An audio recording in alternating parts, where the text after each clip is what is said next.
days at the stick. From who's got it better than us to brick by brick. It's always the 49ers way, from off-season to game day. Yeah, we talk back. It's the 49ers Cutback.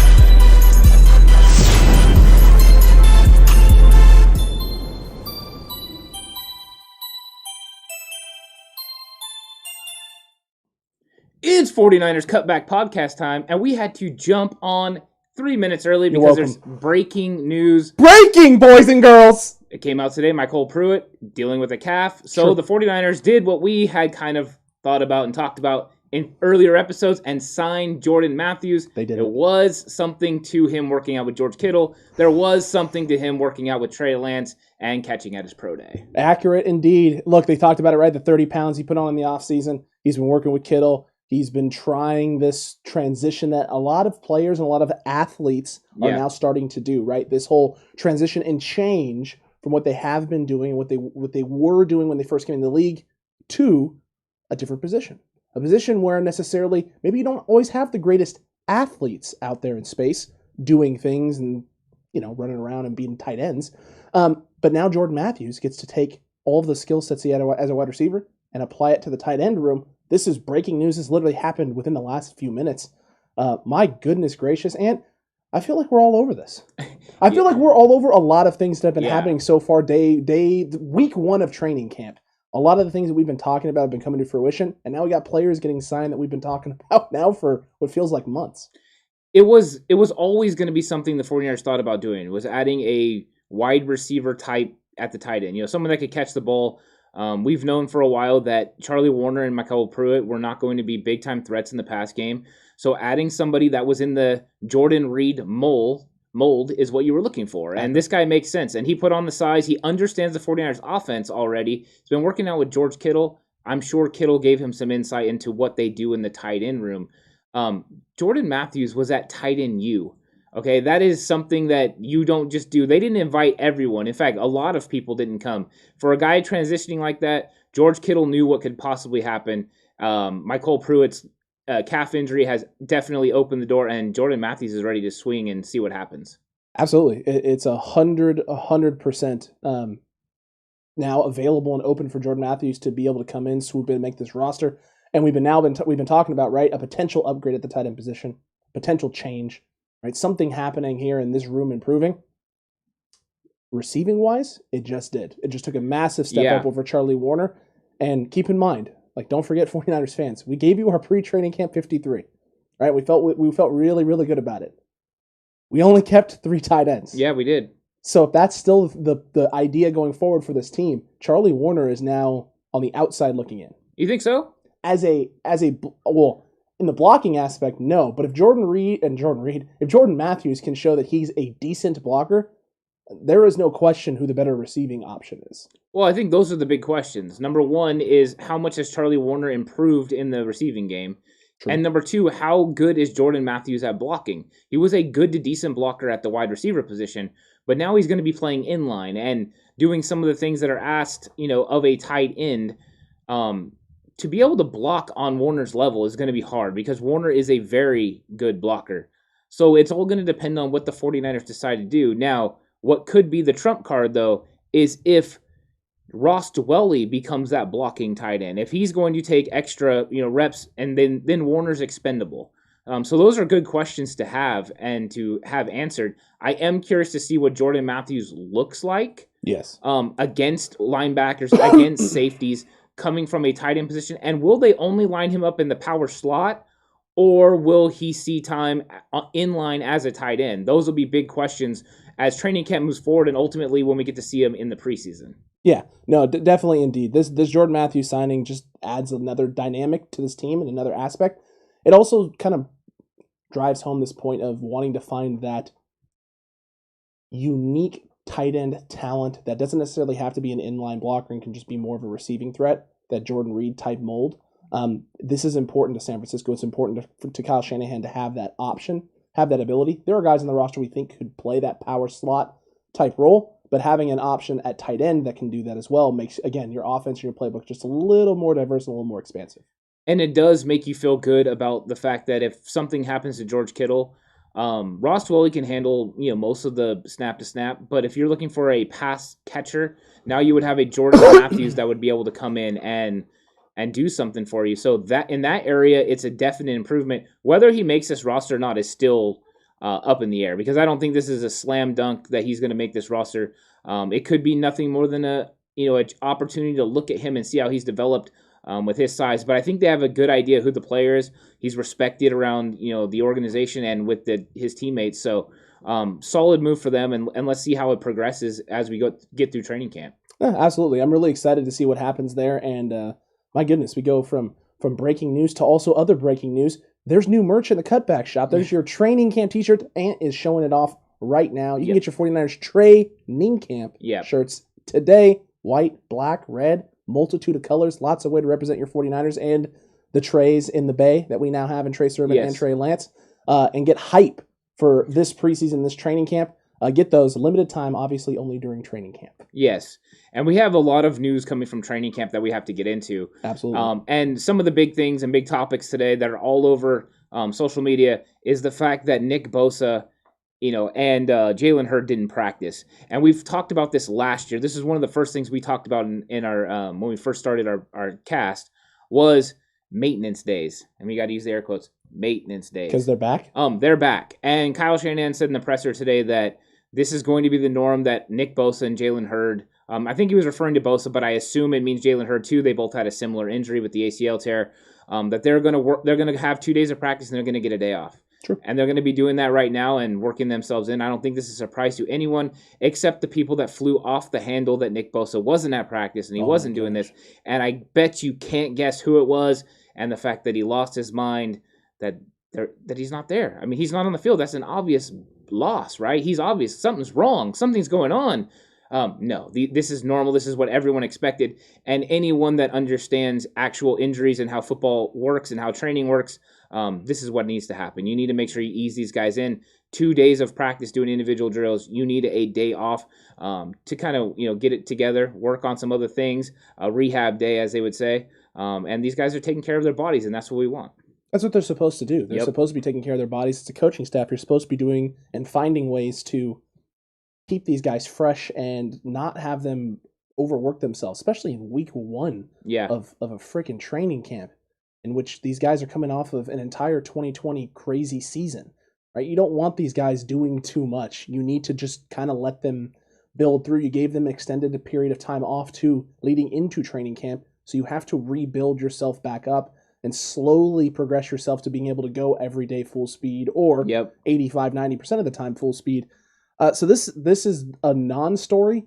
Yeah. This is a story that, you make up if you have, hiccups about last year and you really can't let go of last year. Like 2020 is 2020, 2021 is 2021. Like you can't start connecting lines between seasons until there's something to connect, right? Yes, there were maintenance days last year, but maintenance days didn't lead to the injuries. No, and maintenance days last year were because the shortened training camp. You were trying to prevent overuse and injuries and, shortened condensed training camp and just people not having access to their normal training facilities. Yes, now they've had a normal off season. They didn't have the restrictions. They were able to work out in their workout camps. Everything is different. So this is just a different world that we live in, and these guys have taken care of business. These guys look in great shape. I'm good with all of it. So I think this is a non-story for Bosa and Jalen Hurd. I think if the fact Mike McDaniel said yesterday in the presser that Jalen has had 0 setbacks means these guys are fine. I think people just are looking for a reason to kind of get on this, and there's just no reason there. So I'm not really having any problems with this, and the injury news isn't that big of a deal as far as Bosa and Hurd go. As far as Ford goes, he's been out there practicing all 3 days, and so that is a good sign because when you're dealing with a back, they're handling it different, but that is a good sign that he's out there at least being involved. Correct. I agree with you there. I like seeing D Ford out there involved, and them not giving him his maintenance day early on. Yeah. They're really maybe not pushing the limit in the envelope with him, but they're pushing him and they're allowing him to push himself, but not obviously too much. And again, Megan, really appreciate that. The super chat there for $9.99. That's incredible. $9.99. Are you out of your mind? Out of your mind. Gotta be. And look, at the end of the day too, there's so many other things happening and so many situations going on. I saw 49ers Web Zone talking about a doctor on Twitter who broke down Nick Bosa footage and talked about how great he looked getting down, the bend, right? His flexibility in the hips is there. Knee mobility looks great. He looks better than he ever has. And people were like looking at that and being like, well, that's just stupid. How could you tell that from a video? And it's like, no, that's a real thing. They talked specifically about valgus knee and how that was a predetermining factor in predicting that Robert Griffin III was going to have the knee injuries that he had in his career. Yeah. The doctor breaking that down and really kind of opened up some eyes for 49ers fans. I think it took a section of that Thanos army, right? And maybe gave them a shot of reality. There are other opinions out there that don't necessarily revolve around flying off the handle every time something doesn't go the way you want it to, or someone's out or not doing something. But then you're going to have always those people who are just heavy dose, they're full on I need more of that good old Thanos juice in my veins. So look, at the end of the day, every Niners fan is going to have different opinions and feel different ways about this.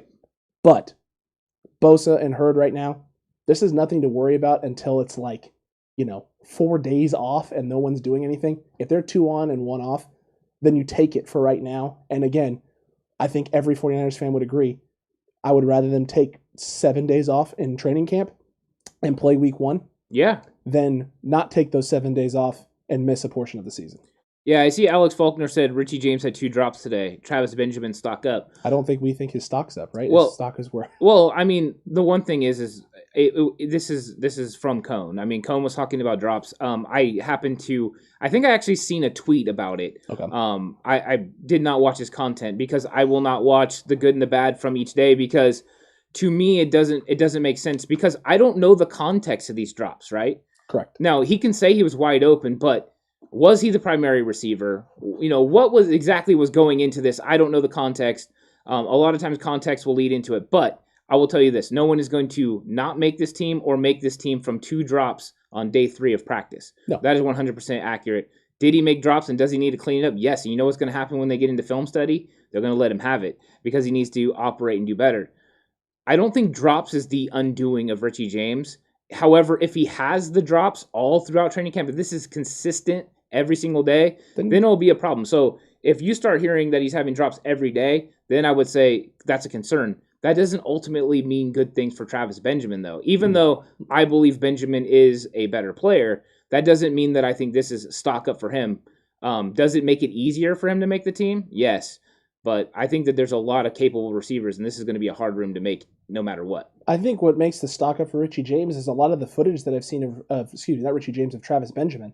A lot of the footage of Travis Benjamin that I have seen is him operating as the third wide receiver with the first team. Yeah. I think that kind of lends credence to where his stock currently is on this roster. Is he's someone that Kyle Shanahan believes could be the third wide receiver when a guy like Hurd isn't out there, when Sanu's not out there. He's a guy that you can throw it in those types of packages. Yeah, and what did you think about the fact that Sanu, because Sanu's been getting a lot of praise. In fact, Jimmy Garoppolo, being the badass that he is, dropped the F-bomb talking about how good Sanu looks. It's glorious. And it's been reiterated by multiple players on the team talking about how good he looks and how much better he is even than last year.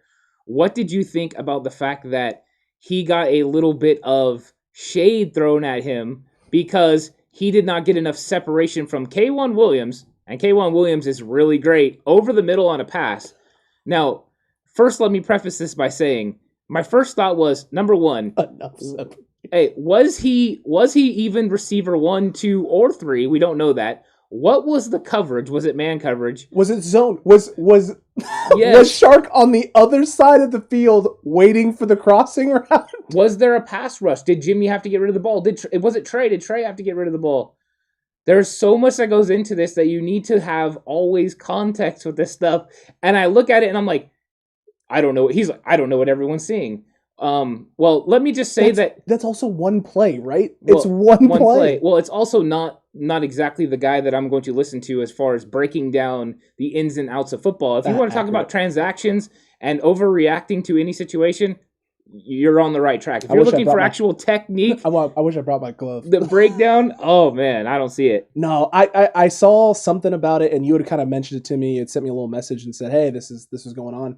I just can't wrap my head around one play being the antithesis of your analysis, right? If it was that, if that was like his prime example, right, and he broke it down in detail. Sanu starts in the slot on the right side. He goes in motion to the left. Williams follows him across the field. Then he comes off of the line, goes and sticks and makes a plant, and off the jump creates a little bit of separation, but Shark's able to close it down, and he just never is able to pull away from Williams as he takes his drag route across the field or whatever it is. It's like, okay, well, there's some detail, there's some context, there's a lot of descriptors in there. I can visualize what you're talking about, and maybe that's cause for concern.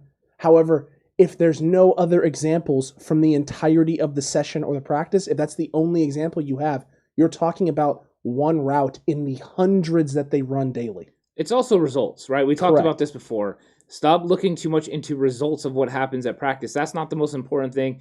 The most important thing should have been, how was Sanu's, release off the line of scrimmage? How did he get in and out of his break? Was the ball in the right spot? Did he get his hands extended? Was there press coverage? Everything like that matters. Context matters when you're watching football, and when you're watching game film, it does. So that is what is important. And a lot of times, if you just go off results, it's not going to sound good. I mean, there were so many people that were talking about how the offense struggled in, day 2. The pass game didn't look as good. Jimmy went 6 for 10, or I think it was something like that. And then Kyle Shanahan talked about the fact that it's hard to pass block when you don't have pads on, because you can't get into these defensive players enough. They're more slippery because they're not wearing shoulder pads. That is 100% accurate. When they have shoulder pads on, you can get inside, lock them up inside their shoulder pads, and really, get a hold of them. There's something to grab onto. The chest plate. You don't have that here. When they're spinning, you're able to use those, shoulder pads to help, contain them. So when you don't have that, it all has context. Do we expect the D-line to play well and force these quarterbacks to struggle? Yes, all the time. And he talked about that today, too, all the time. in the discussion. He specifically brought up the fact that, this D-line is very, very hard to stop and prevent from doing the things that you want to do, rushing the passer. Also, it's really hard when they're good at anticipating a snap count. which is something apparently that that was struggling in the first few days. Day one specifically was cadence and timing and things of that nature, especially with the second group.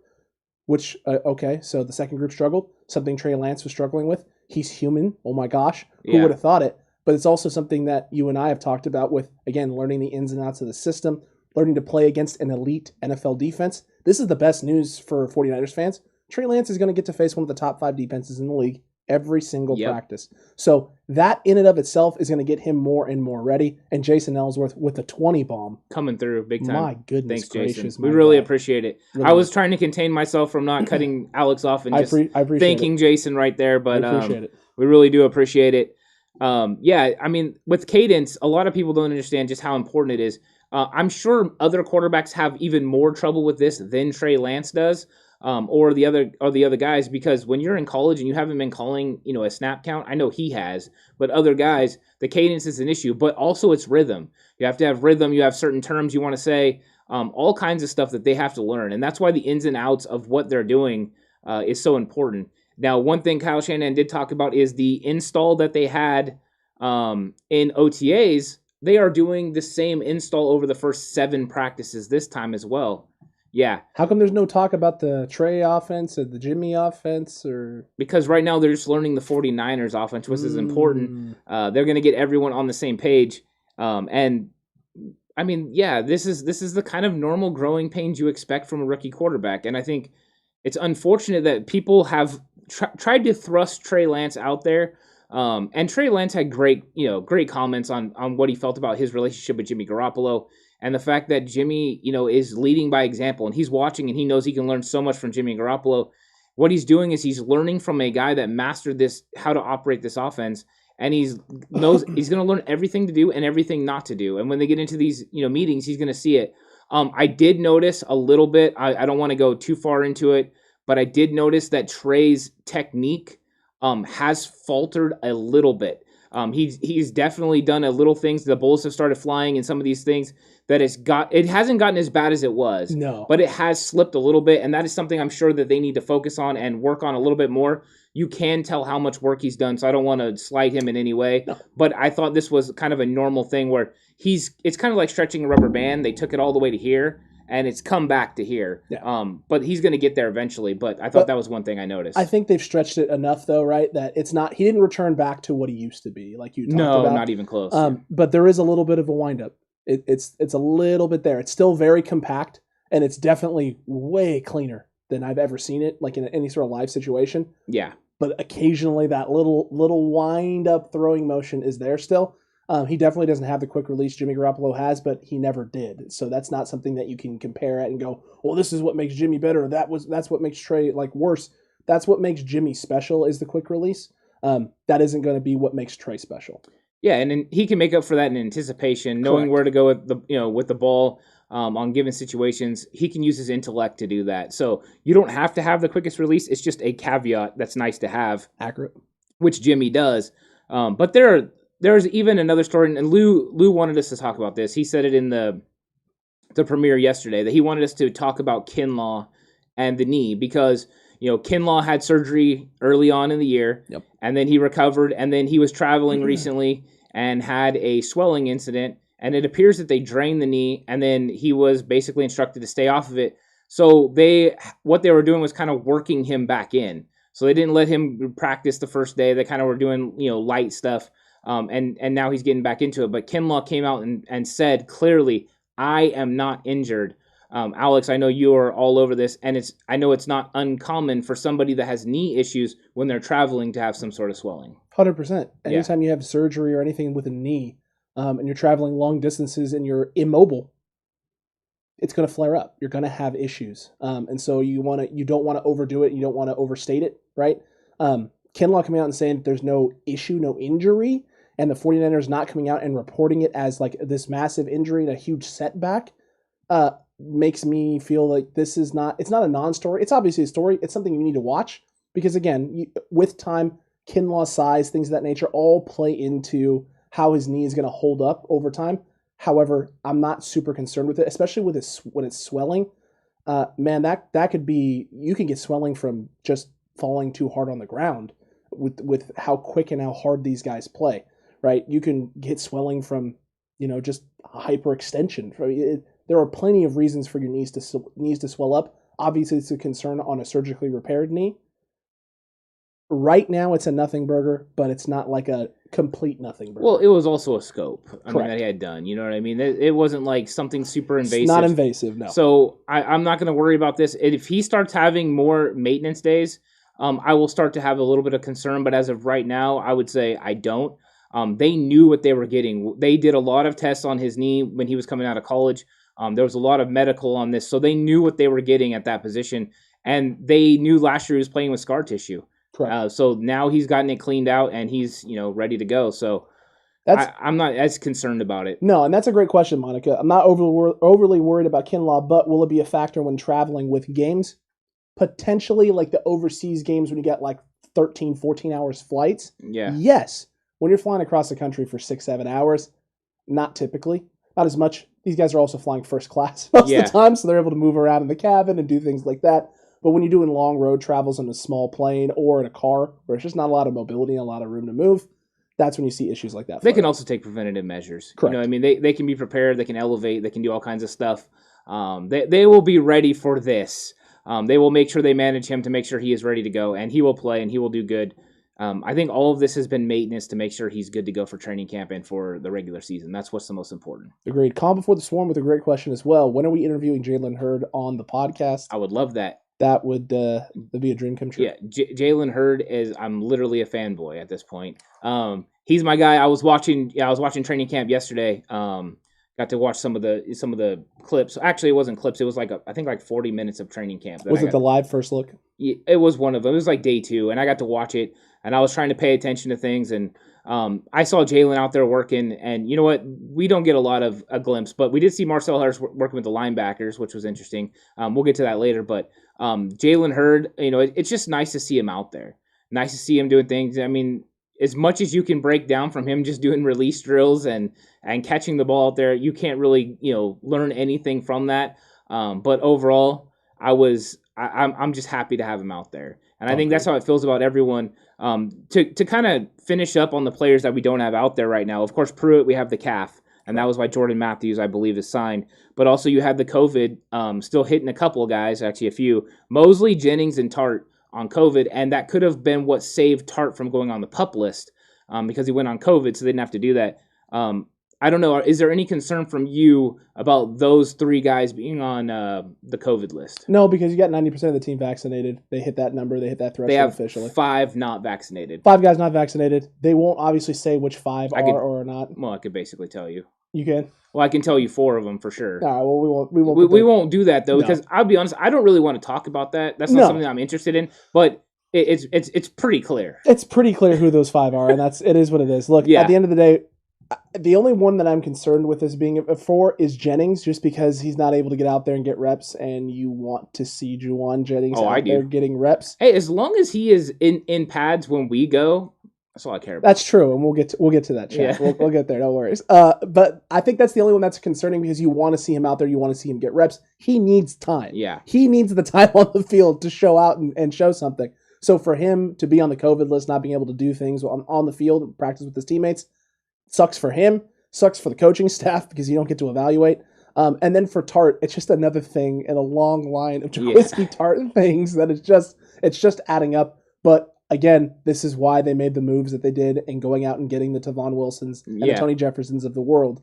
We're going to get to see potentially a lot more now of Tony Jefferson out there starting. And Tony Jefferson is now in this first week of training camp is going to have the ability to show out and establish himself as a guy that they need to seriously consider as a starting safety. Except for the fact that Wilson is taking first team snaps. He is taking first team snaps. So, I mean, I think a lot of people thought we were crazy when we were talking about this guy could be on that roster. And with Marcel Harris moving to linebacker now. Officially taking reps at linebacker, Grant Cohn did not like the fact that he's third string. Where did you think he was going to start? I mean, honestly, where did you think he was going to start? You had first string, right? You have Warner, you have Greenlaw, because they've been running a lot of 2 linebacker looks. Then you have Aziz and Flanagan Foles. Was Marcel going to supplant one of those guys without ever practicing the position? Yup. Yep, that's what should have happened. Hey, Kyle Shanahan's a fool. Shanahan was clear today. They think Marcel Harris can make the roster as linebacker. Correct. And he specifically talked about, right, the special teams aspect. Yep. We've already seen him do it from the safety position, so we think he can do it there at the linebacker spot, being a full-time linebacker. This is going to be the way that he makes this roster, which now makes me ask the next question. Is there a safety right now on this roster, one of those first four guys, Devon Wilson, Tony Jefferson, Tart, or Jimmy Ward, that isn't going to be on this roster? Because what about Talanoa Hufanga? Well, I think what you're doing is you're kind of jumping the shark. I am 100% jumping the shark, but this is where my mind goes. Because if Marcel Harris is going to linebacker and has the opportunity to make the roster as a linebacker, are they going to part with Demetrius Flanagan-Fowles? Yes, maybe. You think so? Well, the thing is, Marcel Harris is as good a special teams player as Flanagan-Fowles, or better. I agree with you. But he's better in coverage. True. Marcel Harris as a linebacker is a good cover guy. Marcel Harris as a safety, not so much. Yeah. So that's where he can beat out Flanagan-Fowles. They're not that much different in size. Flanagan-Fowles has not gotten a lot bigger. I was watching some of their linebacker drills. It was real basic stuff. But you could see the fluidity with the first couple of guys. And then you've seen Marcel Harris had a lot more fluidity than like a Demetrius Flanagan-Fowles and some of the other linebackers. I'll tell you who else didn't look very fluid was Hilliard. And we like Hilliard, but just watching him in limited drills, the hips and stuff look a little stiff to me. He's got a little bit of work to do. I'm not sure he's ready to go this year. He might be a lot more of a project than we initially thought. Yeah, I agree with you there. He didn't look fluid. He didn't look smooth. At times it feels like he's thinking too much. I don't know what's going on there. Maybe he's not 100%. And coming off knee stuff especially, it can be hard and rough on the hips, especially if your rehab wasn't 100%. That's why the stuff about Nick Bosa coming out and him getting in and out of his breaks, in and out of positioning right, getting low in his 4-point stance, getting out of it, things like that. It looks smooth. It looks fluid. And so when you see stuff like that, you feel confident. You feel comfortable because when you have a knee issue, first thing in my mind that always pops up is back, hips, because that's where my issues were when I tore my knee up. So seeing Hilliard not being as fluid, not moving smoothly, it makes you think that there's some issues potentially still with the knee or just his recovery process and what he did. And if that's the case, this is definitely going to be a guy who's going to end up on the practice squad. Yeah, the other thing that was very noticeable when you're looking at some of the size of these guys is Jonas Griffith is way bigger than every other linebacker. And it's not close. Like, he looks like an outlier out there.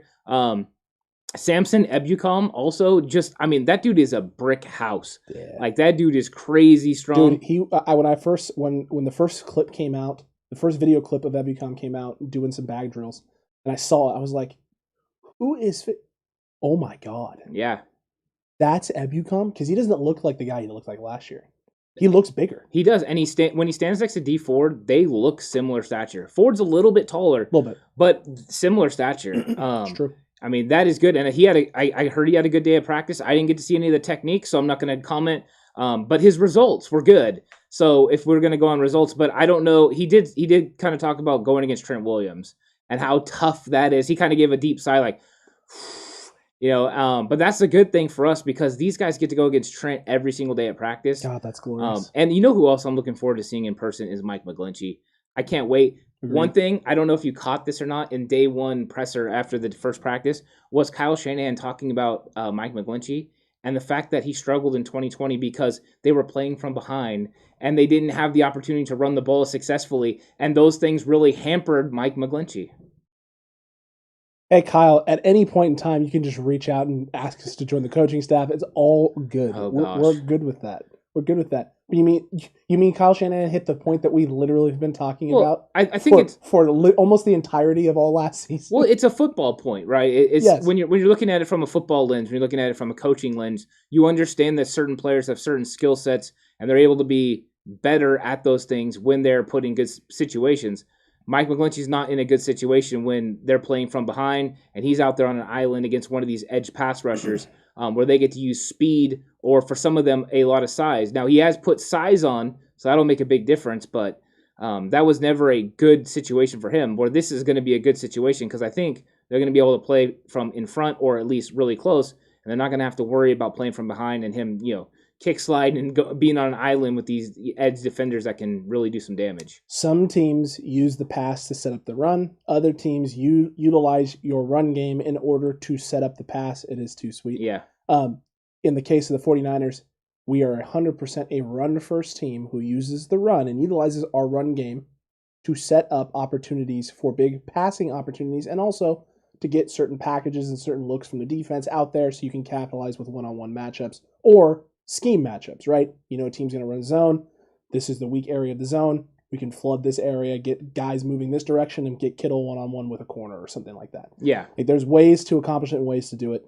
But it starts with the run game in San Francisco. We all know that. So if you have a guy at tackle who you drafted who's an elite run blocker, who has some weaknesses in his pass pro sets, and then ask him to kick slide and block 30, 40 times a game without the threat of the run being there, it kind of logically follows, right, that he may struggle a little bit. Yeah. You would think. Yeah. Apparently, to the talking heads, that's not how it works. Yeah, and Calm Before the Swarm is asking, if some team starting quarterback gets hurt, what is it going to take to get Jimmy Garoppolo from the 49ers? 2 firsts. No. This a year. first-round pick. This year, you think just a first? A first-round pick. If a team is desperate enough, I think San Francisco tries to get a first and maybe a third. A first-round pick. You think they'll just move? If you get a first for Jimmy Garoppolo, you walk to the corner and you jump and click your heels in the air, and you're happy that you got a first-round pick because you're getting some capital on the fact that you lost Trey Lance. If we're 6 Or we got Trey Lance and we lost all those picks. Sorry. That's true. We're 6-1?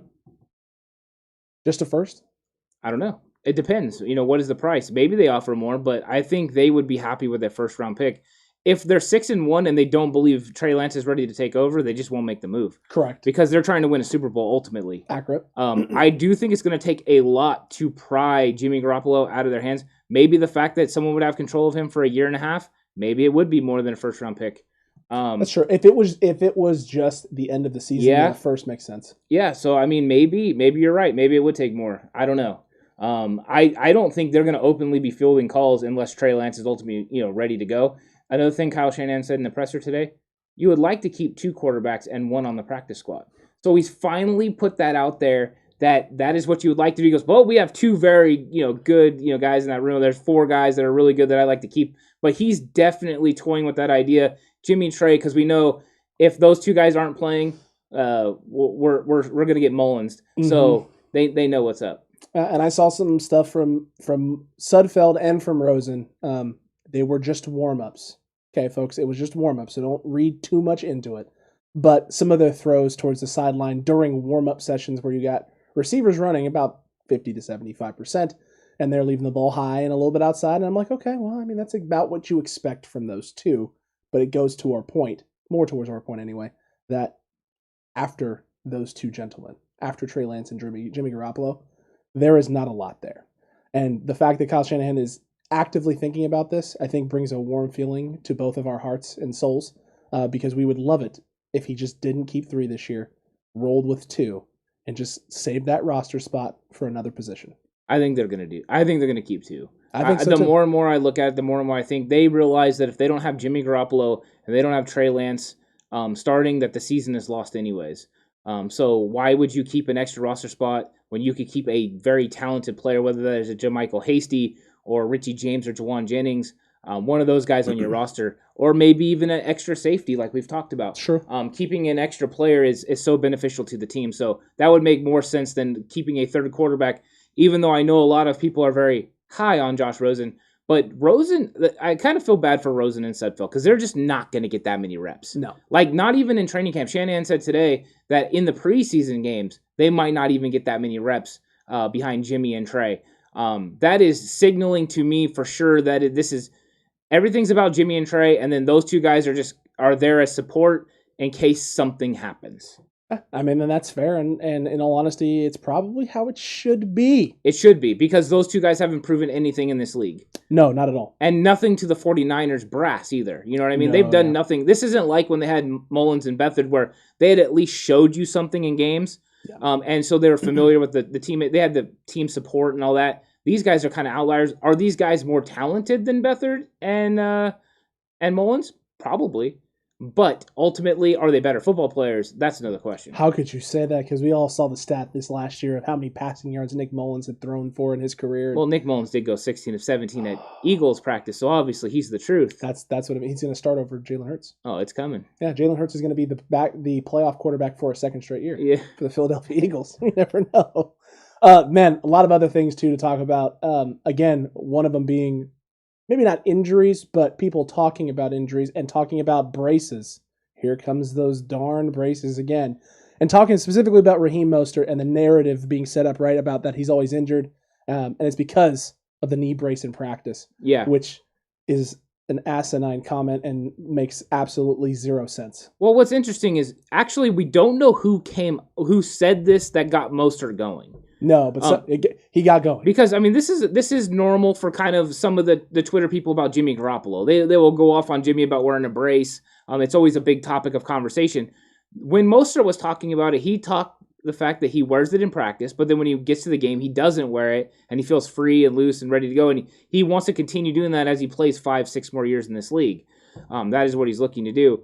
But all of a sudden, later in Twitter, somebody must have gotten into him or said something to him that ticked him off because he let everyone have it on Twitter. He's not playing. He's not playing that game about injuries.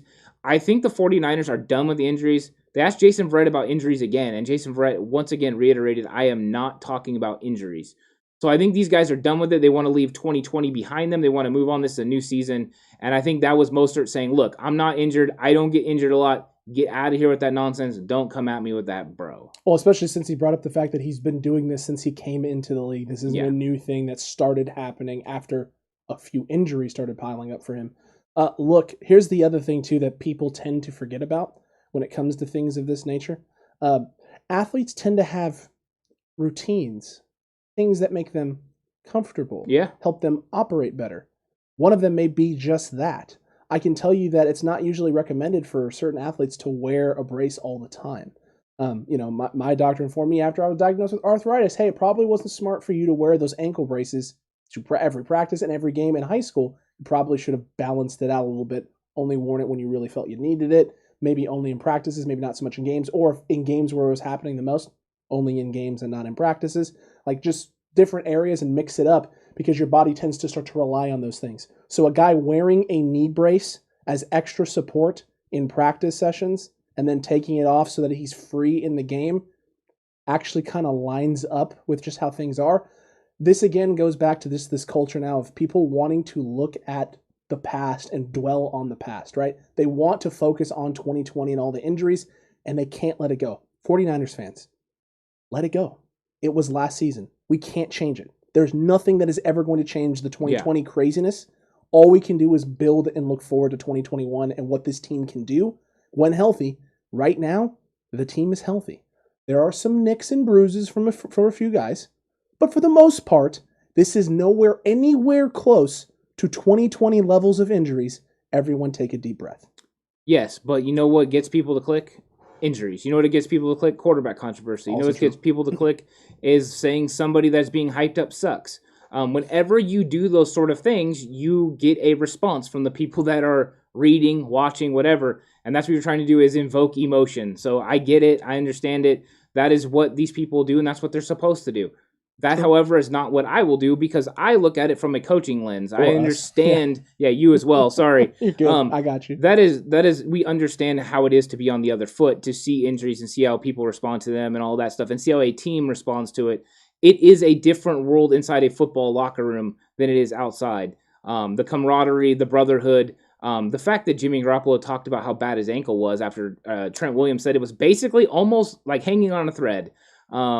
And do you remember? I don't know if the Cutback crew does.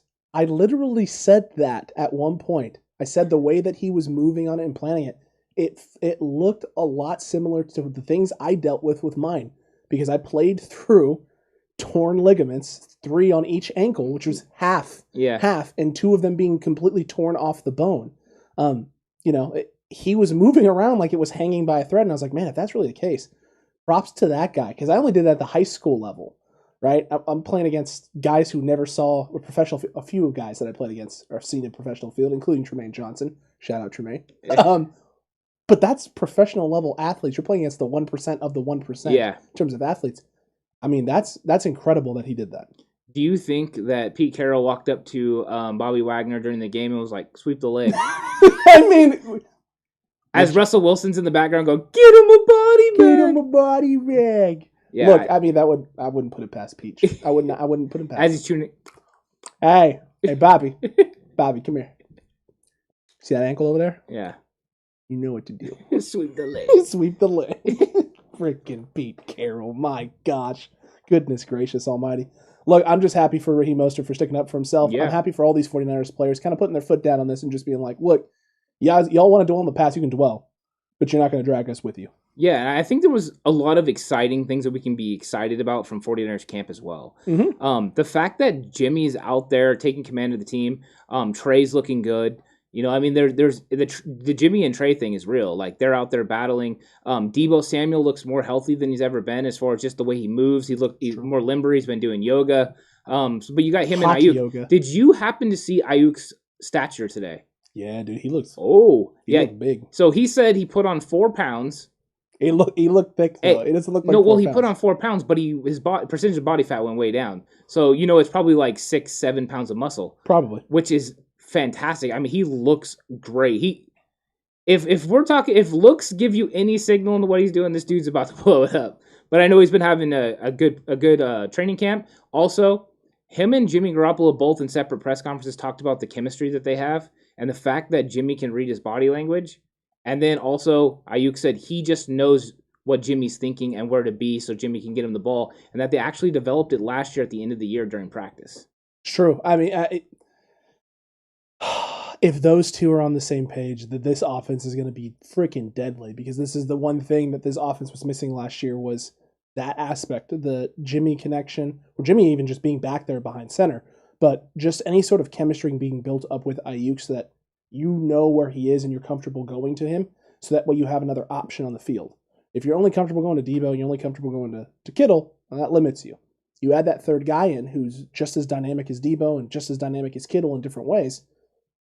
Well, now the field's even more stretched and even more open, and there's even more things to do. And now you can, again, put guys out there like Mohamed Sanu, who Jimmy's not going to have a hard time. Mohamed Sanu is not going to be a guy that Jimmy's going to struggle to get in sync with, because he's a veteran guy who's played with, well, I don't know, Tom Brady, a guy that Jimmy spent a lot of time under. So there's going to be an obvious connection there and built-in semi-chemistry already with those two. But then you've heard Jimmy talk also about the Jalen Hurds of the world, right? And how excited he is to get him on the field. Jimmy is operating at a different level right now. He is. This is not the same Jimmy Garoppolo that we're all used to seeing. This is a very confident Jimmy Garoppolo. And the funny part is in some cases, in some scenarios, some people would argue that all of this extra turmoil, the Trey Lance drafting, all of this stuff, should make Jimmy less confident. It's actually made him more confident. Yeah, he got the red kryptonite. Yeah. I mean, that's literally what happened. Now he's emboldened, and he's ready to go. Literally, when I heard the things Jimmy is saying and the way Jimmy's acting, the first thing I thought was super bad. Fogel's a badass. Like, that was literally the first thing I thought of, is that's what I'm thinking about Jimmy, is Jimmy's, he's ready to go. And he looks confident. The off-platform plays, the off-schedule plays that he made, some of them at training camp, rolling left, throwing, against his body, over the top to Brandon. Brandon made a fantastic catch. It was a great catch. But that kind of stuff is great, but was really the most important thing that I saw. Because I know the off-schedule things were important for a lot of people, but for me, was him stepping into throws. And when he's stepping into throws, that means he's going to get the ball there on time and where he needs to get, and he won't sell anything. And that was what I was really loving, was that fact. And if they can give him a clean pocket and he's able to do that, Jimmy Garoppolo is still a very good quarterback in this league when he's able to operate in those parameters. Agreed with you 100%. And I'm really looking forward to seeing just what that is how this is going to continue to grow, right, with Jimmy, because we're just seeing it right now. The more everyone shakes that rust off and builds that chemistry and this offense starts flowing, especially when you're going daily against a defense like this, the confidence is going to mount and it's going to build and it's going to hit a peak. And once it hits that peak, we're going to find out really quickly, can you maintain? Can you climb even higher? And what does it even look like? Because this 49ers offense has not hit a peak. 2019 wasn't a peak. They had peak moments, right? You had the Saints game where you had your peak moments there, right? You had the the huge blow-up run game for the 49ers against the Packers. Yeah. Both times that we played them, but in that NFC Championship game. But it never all came together in one pot of greatness, where you saw the run game and the pass game clicking at an extremely high level, right? Where you have that 300-yard pass game and that 300-yard rush game, throw 600 yards, drop like 60 points, and everyone's feeling good. Hasn't happened yet. This team could build to that. Yeah. The pieces are all in place. And the best part, Jimmy Garoppolo's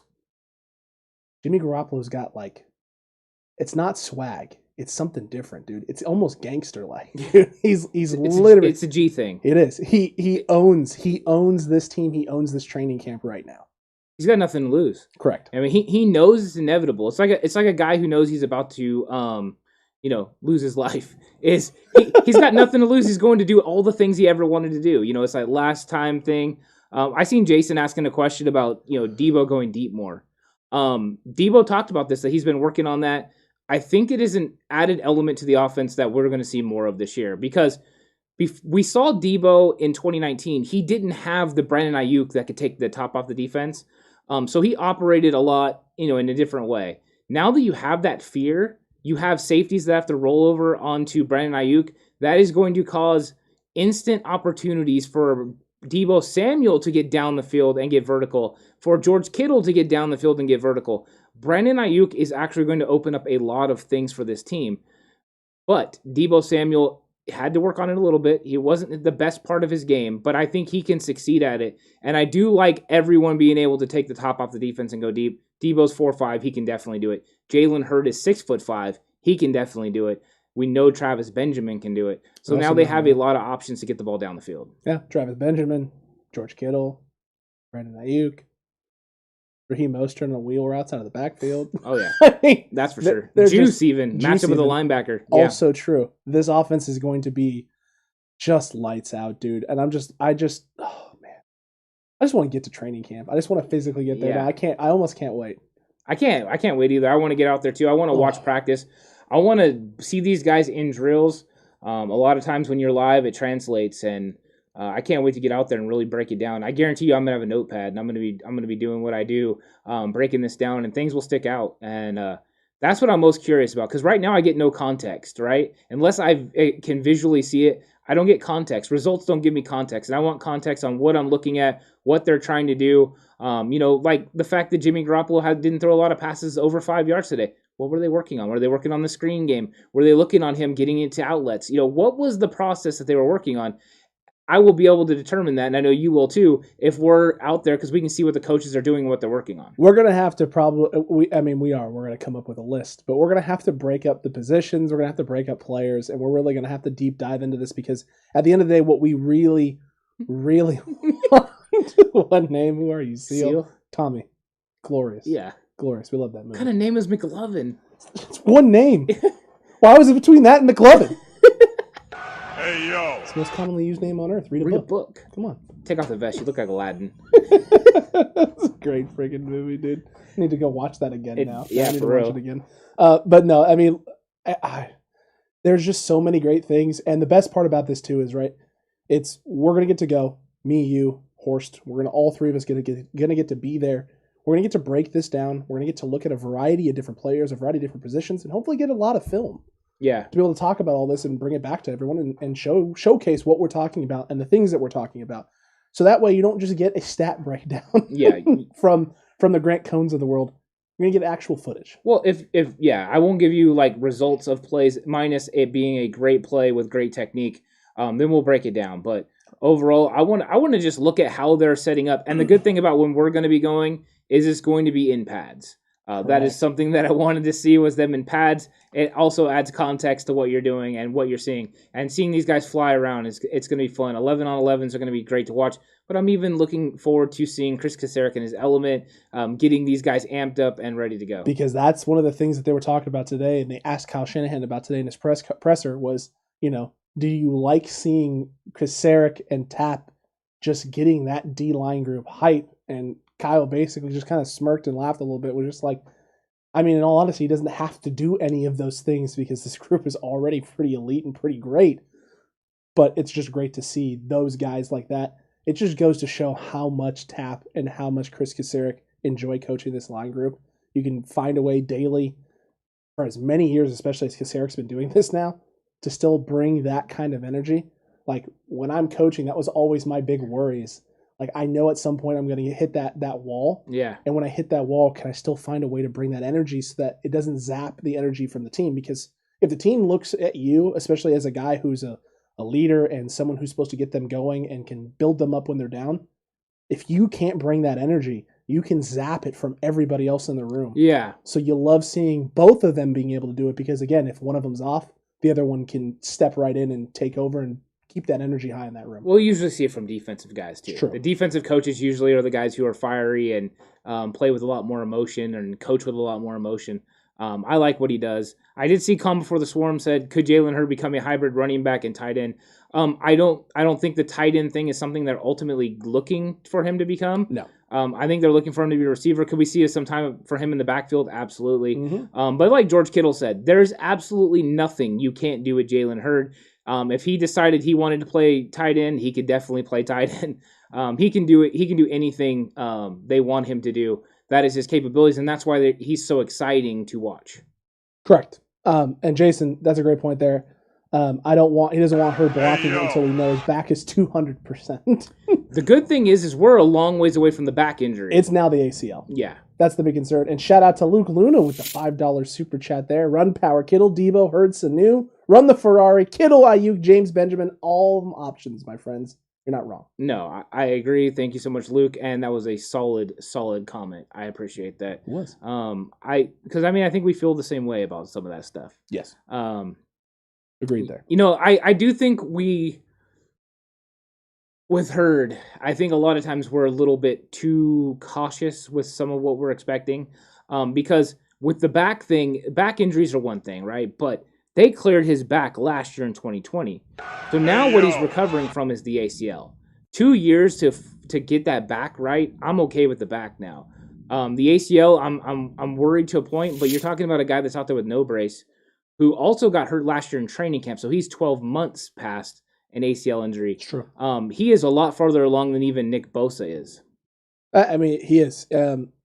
He's not. Hurd is not one I'm worried about injury-wise right now. For him, it's just maintaining maintenance and just making sure he can stay healthy and that he feels good. His body, as long as his body is feeling good, Jalen Hurd they're going to push him a little bit faster than they're going to push a Nick Bosa out there.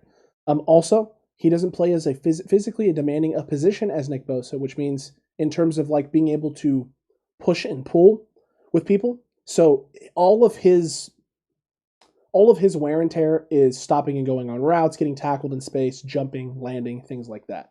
And while that does take a toll, it doesn't take as much of a toll as the stopping, planning, jarring motion that happens in the line play in the trenches. So he's going to get a little bit more of a push after we get out of week one. Nick Bosa is going to be a little bit slower development. Like, don't be surprised if Nick Bosa goes to like a 2-1-3-1 sort of setting. Right, there's your 7 days, 2 on, 1 off, 3 on, 1 off. He starts all over again going into week 2 and week 3. Well, the 49ers are already going to have off days. Correct. I think they said 4, and then they're going to have a day off. So there's going to be a lot of those worked in as well. I seen that Jag came on, and he's asking about Kinlaw. Our big takeaway from the Kinlaw thing, because Jag wasn't on, was the fact that this is kind of not as big of a deal as people are making it out to be. This is normal when you've had a knee surgery, when you're traveling, to have swelling. And after you have a procedure like draining or whatever, you're supposed to stay off for a while. And the 49ers were more concerned with getting him acclimated and back into shape after that. It wasn't so much that he was still recovering from that, but just getting him physically acclimated so that way he's healthy and he doesn't have any other setbacks. Correct. And listen, a setback, this isn't a big setback. Some swelling in the knee and fluid being drained is like a very, very tiny, minuscule, minor setback because it's just discomfort in the knee. And if you're running around with that swelling, you're going to do biomechanically things incorrectly, and that could lead to issues popping up other places. Back, foot, things of that nature. So there's no point to do it. You drain, you rest, you recover, you do your rice, as they call it. Rest, ice, all that circulation, all that fun stuff. Anyway, that's neither here nor there. You do all that fun stuff, and you get his body right. And I thought it was some sort of Jerry Rice reference. It wasn't a Jerry Rice reference. I probably should have went with the Jerry Rice reference. Also, shout out to Megan for the $4 super chat. I almost missed it. Appreciate it. Yeah, thank you, Megan. Really do appreciate that. Yeah, the thing is with the 49ers training camp is I think it's going as expected, right? I As don't of think now, there's yeah. I don't think there's anything that's really thrown us off. We've kind of expected the guys that work in. We've already got Ford, Hurd, and Bosa doing individual drills. Yep. You've got a lot of guys out there showing out. You have the offense looking good in day 1. You have the defense looking good in day 2 and 3, which is to be expected. This defense is no joke, and when you've got a top 5 defense, it's going to be hard on the offense, and it's going to be real hard on the offense when there's no pads because you can't establish a run game, you can't get a play action going. All that stuff is things that are going to benefit the pass game in the offense. So this right now, I think everything's on target as far as what they wanted. I think the biggest cause for concern that I had was the cadence issues and the snap exchange issues. But those are things that can get remedied real fast. It just takes a little bit of time. And then once you have it down, it'll be good. I agree with you there. That was the big concern. And look at David Campbell using Super Chat to the best of his ability. Chat, this is the prime example of how you utilize Super Chat to its fullest effect right here. You want a question that you want to make sure we don't miss? You hit it right there with a $4.99 Super Chat from David, in which he asks your take on Mike McDaniel. I find his interview so interesting, and he obviously knows his stuff. He comes across as a social, awkward savant. It is a very, very good question, and I do love his interviews too. The first interview he gave, I remember that there was a lot of criticism about how he spoke to the media and some of the way he used his mouth and stuff like that. The one thing I'll say though is he's trying to make sure that he gives insight without giving away too much. He's right now he's overthinking everything, and I'm perfectly okay with that. Make sure you have it down and then get those thoughts out the way you want to get them out. Because he's trying to make players look good without giving away too much information. He's trying to convey things in the offense without giving up scheme. There's so much that he's doing, but he's super smart. His answer that he gave to Grant Cohn when Grant Cohn was talking about does Trey Lance need to work with Kittle, Debo, and Ayuk? Do they need to get that chemistry together? Was like, not right now. No, it's down the line. And as a coach, like, we know that, right? Because you got to work on the footwork. You got to get the technique down. He needs to know which receivers to go to. He needs to know how to, this is when I roll out. This is when I 7-step drop. All these things need to be taken care of before you worry about that chemistry with the receiver. We know this, but I thought it was a good answer and a way to kind of educate everyone on exactly how things work when you're putting an install together and ultimately how a player is developing in the system. And he was giving a good answer without being, too over the top or too hypercritical. What I liked about the answer specifically was the fact that it's like hiding a ball in a play action fake, right? You want to show something, but you don't want to show too much. Yeah. And after you complete the fake, you want the ball to be not in sight of the defense because you don't want them to know what's going on. It's the same thing here with this answer from Mike McDaniel, right? I'm gonna show you the ball. Like Trey Lance, there are things, you know what, Grant, you have a point. There are things that Trey Lance needs to be working on, correct? However, those things are not necessarily getting that chemistry built with this. It's footwork, it's this, it's that, it's A, it's B, it's C, it's D, it's E, it's F, because all those things are correct and true, but it's also not giving away anything to opponents in terms of where Trey Lance's development actually is. They're just talking about things they need to focus on. You know what he's not saying? That he can't do A, B, or C, or D. Right. They're just saying these are the things that we're focused on right now with him. It may be a team can look at that and go, oh, so he's not progressing and Jimmy's the quarterback. Okay, well, guess what? Kyle Shanahan already came out and said that. So you're not really giving anything away when you give that answer. And again, it goes more to showing right now that Trey Lance isn't QB1 ready, especially with the day one cadence concerns, the day two quarterback center exchanges. Those are problems that will get cleaned up eventually, right? And especially with a guy like Alex Mack. I don't think a lot of that falls on probably Alex Mack of the world, but it also wasn't Alex Mack playing center most likely if he was working with second team. So Trey Lance getting familiar with guys and getting comfortable with his old linemen, that's going to come with time. It's going to take time. It's not a concern. It's a concern if you get to preseason game 4 or 3, because there's no more 4 games. Preseason game 3, and he's fumbled the ball 3 times in each of the previous 2 preseason games, and it's still happening at practice. Then you can have your red flags, and you can start to be concerned as a 49ers fan or as a coach. Right now, these are just this is week 1 training camp blues. Like, these are the things that are just, some of these things are going to happen. Guys are going to jump off sides. Yeah. Guys are going to miss some things they shouldn't do. So guys are going to drop balls because they're getting that jitters out, because that adrenaline right now is high. It's extremely high each and every day they come out to practice. It's a truth and transparent answer. I mean, that's just what it is. That is one thing I like from him is you get with Kyle Shanahan. It's matter of fact. No, this is the way things are. There's no shades of gray. Like, this is what we do to get from this point to this point. There's all these steps in between, and you don't skip steps. That is what you get from him. And, another thing I saw was that Ambry Thomas is struggling a little bit. And a coach came out onto the field and told him what he was doing wrong. And apparently that's not a good look. I'm going to put this out there for everyone. That's called football. That's called coaching. A lot of times that's what happens when a player's making a mistake, especially a rookie player. You go out there and you coach them up. There's nothing wrong with that. There's nothing to be embarrassed about. That is what you expect to happen. They're professionals, right? That can't ever happen. They just have to be able to fix it on their own. You got to let people play, make mistakes. It's just like Jason Verrett said in his. He was spot on about this. It's not about not making mistakes. It's about consistently making good plays. So you're trying to make your consistent plays all the time, and then every once in a while you're going to have a bad play. Yes. That would be like us saying Jason Verrett stinks because he struggled with Stephon Diggs. When no, he just had a bad game against a really good player. But the rest of the game, you know what he was the rest of the season? Very consistent and very good. That's what you're looking for. And if you don't expect these guys to get coached up out there at practice, what do you expect? This is football. That's what happens. Players play and coaches coach. And they're going to have conversations, and it's not always going to be comfortable. I just thought of the Mike Ditko. Players plays and coach. I don't know what it means, but I just like to think about it. Say it. Good point. Monica asking for the doggy merch. My goodness gracious, I hadn't even thought about that. I have not thought about doggy merch either. My dog would probably enjoy some merch as well. It's true. I know a couple pups that might enjoy it also. That's something we may need to look into. Who knows? Oh my goodness gracious. I mean, but this is just one of those things, right? With everything that has gone on and everything that's happened so far. I think what you had said earlier, what you had brought up earlier, Ant, about the things going according to plan, or at least going the way we thought they were going to. Yeah. It does. I was really excited when day one hit. I'm working and keeping tabs open. I'm checking in and looking at the live first looks. I'm seeing Ebby come for the first time and being like, oh my God. I'm watching Jimmy and everybody warm up and the footwork and just the energy Jimmy has during warmups.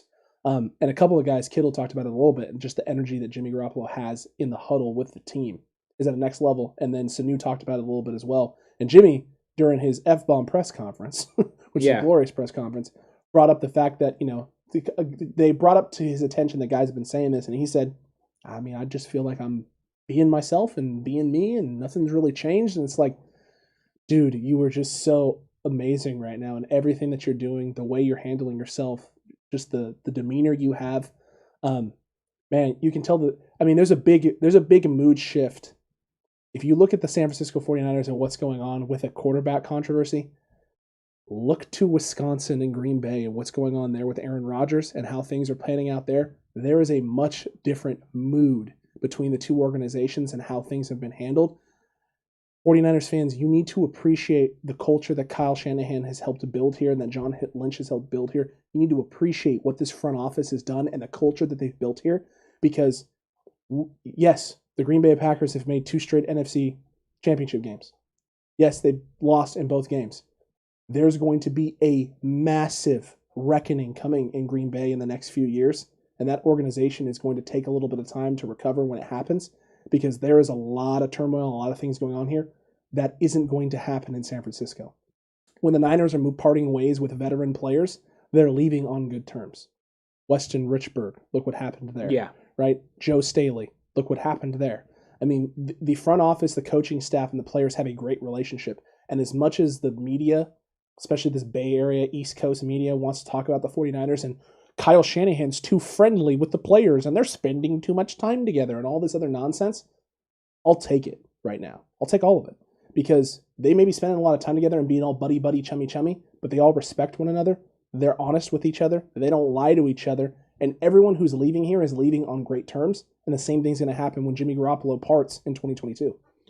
Perfect example of that is Mohamed Sanu. Mm-hmm. Kyle Shanahan met with him after the week and a half that he was with the team and said, I'm sorry, but this is a business decision. We have guys that we want to keep. We have Debo about to come back. We need to let you go. You just don't look at the level that, we need you to be at to make this team. And Mohamed Sanu said, that's business. I understand. And he left, and he went and he ended up with Detroit and all that stuff. And then in the offseason, he calls Kyle and he says, hey, I'm looking good. I'm feeling good. If you guys want me, I want to come back. And so Kyle and John called him and brought him in, and he came back. Think about that. The amount of respect he has for Kyle Shanahan and this organization, that even after a tough cut like that, he didn't take it personal. He was able to come back because he trusts these guys. That is something that is awesome that the 49ers have built, that transparency in their organization. And that's why they keep bringing players back. That's why you see Jordan Matthews back.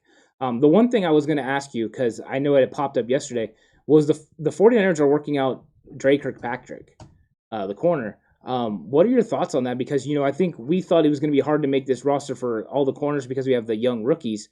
What does this signal anything? Or is this just, hey, we're just going to take a look, make sure, see what's going on? Or could this be a problem for one of the, the low-level guys? Because Tim Harris Jr. has been taking a lot of reps as the second corner. He has taken a lot of reps as the second corner. And Mosley being out, kind of plays to that and gives him that opportunity to kind of show out. But what I do think is that maybe they want to push some of these younger guys.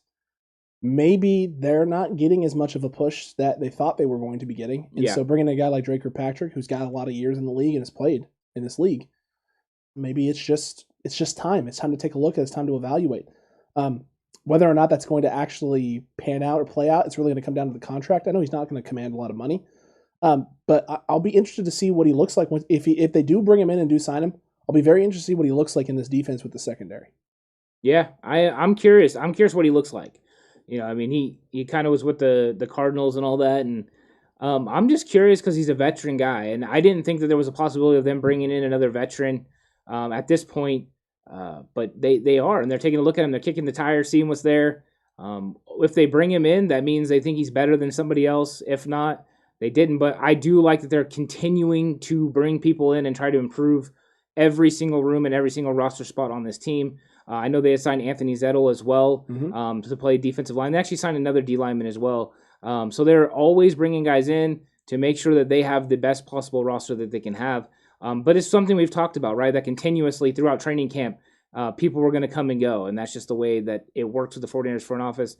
They're always looking to make sure they have the best team possible. Got to build. And the only way to build is to take some chances and make some sacrifices and make those tough decisions, kind of like Kyle did last year with Sanu, a guy he was familiar with.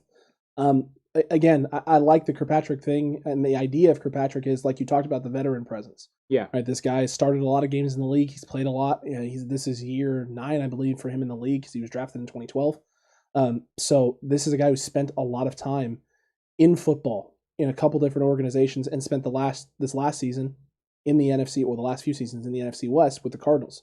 So this is a guy who's familiar with schemes, right? So coming to San Francisco, you're putting yourself in a different defense, a different setting, different things being asked of you, as well as the fact that you have one of the best pass rushes in the league. My goodness gracious. That could bode well for a guy like that who's now getting into that later portion of his career, and maybe he's taken a step back speed-wise or just certain things in certain areas. It may help him out. Also, the fact that you're going to get to play against a lot of teams that you're familiar with in the NFC West, those things bode well in your favor because you know tendencies, you understand players, personnel. The fact that he played against the Cardinals players and the receiving corps for the last few years, you're familiar with them, their tendencies, and things they like to do, and what your coach likes to run, things of that nature. So it helps out as well. Also just kind of plays into the thing that the Niners have done in the past, right? When guys become available from other teams in the NFC West, they tend to take a look at them. Yeah, and I want to say what's up to Kenny. How's it going? Kenny Seeger jumped in the chat for a minute. Always good to see him. Always good to see him. I will say, too, is maybe one thing they're looking at is maybe they're just kicking the tires on this guy in case they need to sign him down the road. That's true. Kick the tires, look at his medical, see how he looks. If something happens or somebody's not panning out, then you go ahead and make a roster move. But maybe it's a down the road. We saw this a lot last year with edge rushers. Accurate. They kept bringing guys in and then ultimately signing them down the road. So maybe they're doing that right now. Due diligence is something they're making sure they take care of. I mean, you have to. You really have to. And this front office has shown that they will make those decisions, right? They will look at those things. They will evaluate and analyze every possible player personnel decision, and put together the best 53, 54, 55, however many players end up being on the roster this year. The best roster you can possibly put together and put on the field, because that is the best and easiest path to a Super Bowl. And I don't know if 49ers fans forgot, That's the goal. The quest Yeah. for 6 is what we're on. Yeah, and we got some pretty good comments. Jag said, just having Jalen Hurd out there is very encouraging. Agreed, 100%. I know that's what I want because I want that number 14 jersey eventually. And then also Coach Timo, hey guys, how's it going? Nice to be back at it. I wish football was year-round. I'm an old coach, and I can't live without this. As 2 former coaches as well, that is something that draws us to football. We love it with a passion, so we understand, Coach Timo, how it is. That's how we are as well. I consider myself an old ball coach at this point because I've stepped away. But I really did enjoy it the whole time. I had a passion for it, and I still have a passion for football. That's why I like talking 49ers. Oh, we love talking 49ers for that specific reason. We're both 49ers fans, number one. Number two, we've spent a lot of time with the game. And we spent a lot of time coaching together with the game. So, while we didn't necessarily share the same philosophy in terms of offense, especially when I first started, I've come around a long way from my gun-happy 50 passes a game wanting to throw days to being a guy who likes his balance and really loves to establish the run game. And I think that's the thing that really turned us on with this team in 2019 was just how much that shift came. It came so quickly as the rest of the league was becoming dominant pass first teams in the league and using 5 wide receivers, 4 wide receiver, 3 wide receiver sets as your base sets to really try to spread a defense out, right? And then occasionally handing the ball off and running. To San Francisco kind of going almost back to a traditional West Coast offense type run game, slightly different in execution, but similar premises and concepts. It was just great to see. And it's what's made this team so special, and what's made this team so different is you find a way to carve out a new path, right, and a new way to attack that maybe necessarily wasn't as viable in other organizations, and you find the correct way to execute it. And they started with their offensive line and their defensive line, and really went hard at defensive line the first portion of their tenure as coaches, right, and really solidifying that D-line and improving that area so that your defense was stout and your pass rush was stout and you could slow down teams' ability to run the ball on you. And then the last few years, and this last season especially, going heavy O-line in the draft to solidify your future. I'm really looking forward to seeing just how this all plays out for the 49ers the rest of the way through training camp. Yeah, and the one thing about the run game was, I believe it was Kyle Juszczyk was talking about the fact that everyone came into 2019 expecting to stop the outside zone because they know that's what Kyle does. But they ran a lot of gap scheme, and they ran more gap scheme in 2019 than they ran any other time that he was with Kyle, in his time with the 49ers. So the 49ers are pliable in their run game to do whatever's needed. They were trying to get the answer about the vertical run game. The way the 49ers are drafting offensive linemen and how they look, how that was going to dictate what the offense is going to look like. And of course, Juice doesn't want to give away scheme, so he kind of went back to that and just basically said the creative, nature of Kyle Shanahan and Mike McDaniel is going to make it so no matter what they're seeing, whatever the defense is running and whatever scheme they're going against, they will scheme it up to be able to defeat it with whatever they need to do. I mean, I have complete faith in Kyle Shanahan's ability to scheme and drop plays and just find creative ways to put the ball in athletes' hands to make plays. Yeah, because he's shown he doesn't just need the running back room in order to accomplish that. And then we have a great question here from Kenny, from Mr. Seeger, usually coming in with the jokes today. It's the great questions. We like the diversity there, Kenny. If it took a 2 and a 4 for Howard, would you make the move with the Dolphins? No. I agree with you. I don't think you should. And it's not that I dislike the player, because I actually really like the player. And do we have a need at, could he start at corner and lock it up? Yes. Well, we spend money on an elite pass rush. We have that elite pass rush, which means Emmanuel Mosley doesn't have to guard that long. So I would rather save those draft picks because we are going to have more contracts come up, and we're going to have to infiltrate the team with younger players, fill out the depth with these younger guys, and we're going to need those draft picks. We give up a lot to get our quarterback of the future, so we need to make sure we secure these draft picks as long as possible. The next 2 years, I wouldn't expect crazy trades from the 49ers. Unless I think they're one player away.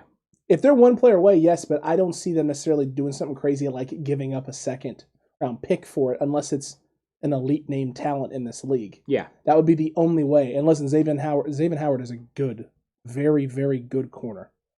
Elite level, I would say pump our brakes there. He's had a couple really good seasons, but I'm not willing to sell the farm necessarily. Second and a fourth is a lot when you've already given up a first. He would probably be elite with this pass rush. Probably. But I mean, I I also want to pay Jason Verrett after the season. Accurate also. I would be worried about losing Jason Verrett, with Howard there. I would rather have Jason Verrett. I agree. Every day. Yeah. 18 for 30. Oh, man, I like it. Gary's not wrong. Matter of fact, Gary's so right. We need to hit his special command. We got Gary's special command in chat. We love it. Yeah. Timo's with us on this. The one thing that with the way the defense is built, it's completely built around the front seven. Yes. And then we actually have very strong safeties. Like our safety room is now a strength for the 49ers overall. I wouldn't say it was a weakness, but it was a concern. Yeah. And then we got one lockdown corner, and we got a corner that plays pretty well. Think about it. When you're building and constructing a team, you can look at all the years the 49ers won a Super Bowl. It's not that much different. The one thing I will say is, there were times where we had two great corners, Ronnie Lott, Eric Wright, Don Griffin, Tim McKyer. We had these years, Eric Davis and Deion Sanders. Yep. You had a lot of times where you had these great corners, but a lot of times you had one great corner and then a pretty decent one. You know what I mean? So I think that you're always going to have some sort of a weakness. You can't have all 22 starters be, top of the line talent guys, even though that's how we would like it to be. Of course. Just building that way is tough financially, and also just it'll kill you. And I still don't understand how some of these, and I also think that's what's good about football, right? Is because you will have holes. You get into basketball and you have all these super teams, so it's weird. So I do like that aspect of football too, where you give up people opportunities to shine. And people helping people. People helping people, yeah, for sure. It's good stuff. It's definitely good stuff indeed. Jack here, great question. What do you think about Marcel Harris playing linebacker drills?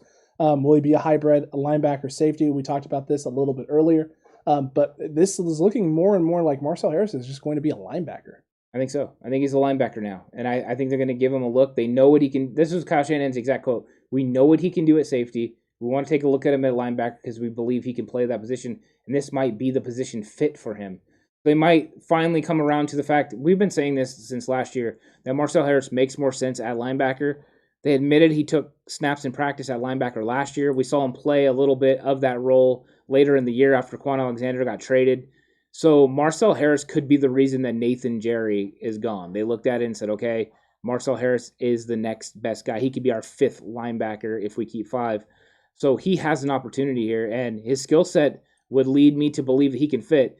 You got to remember, and I know you do, Fred Warner used to be a safety. So this is not a trend that the 49ers struggle with, is moving safeties to linebacker. I think Demetrius Foles was a safety. He was. I feel like Azeez Al-Shaair was a safety. He was. I feel like Talanoa Hufanga is a safety, who we also keep talking about could play in the box eventually. So I think this is just the thing. This is just a creative way that the 49ers are going to go about addressing their linebacker and safety position, is having guys who can potentially do both. Well, you change the way that a team is constructed because everyone is going, like we've talked about, to these 3x1 sets. You're not getting as many times where you're in base sets, so it makes more sense to put a more athletic guy out there that can do some coverage things. So yes, this makes sense to put safeties in that type of role. Mm-hmm. Everything is getting faster, so that might mean linebackers are actually going to get smaller as we continue to move forward in the NFL and the way it is. John Bullard, can't forget Tim McDonald. You can't forget Merton Hanks. Oh yeah, well they were safeties. I was mentioning corners. Yeah. Now Merton Hanks did play corner early in his career. He did, and then until he translated to his natural position of free safety. You get some chicken dance going on. I love that chicken but dance. no, that '94 team is one of my favorites. So I actually know it inside and out. I know what their linebackers, corners, safeties, everyone looked like. Lee Woodall was actually one of my favorite guys back then. Ridiculously, I don't know why, because we have Ken Norton, we have Gary Plummer, and my favorite linebacker is Lee Woodall. Gary Plummer was my favorite of that group, and that was only because my dad got to interview him, and he signed a picture for me and signed my helmet and addressed it to me, and he was just a nice guy. And Gary Plummer was a guy who, whenever we saw at training camp, would always say hi to my dad and always say hi to me. That was why he was my favorite from that group. But you can ask my dad any day, anytime, anywhere on Facebook. You can find him. Whenever the Niners would score a touchdown, whether it was offense or defense, I was doing that chicken dance.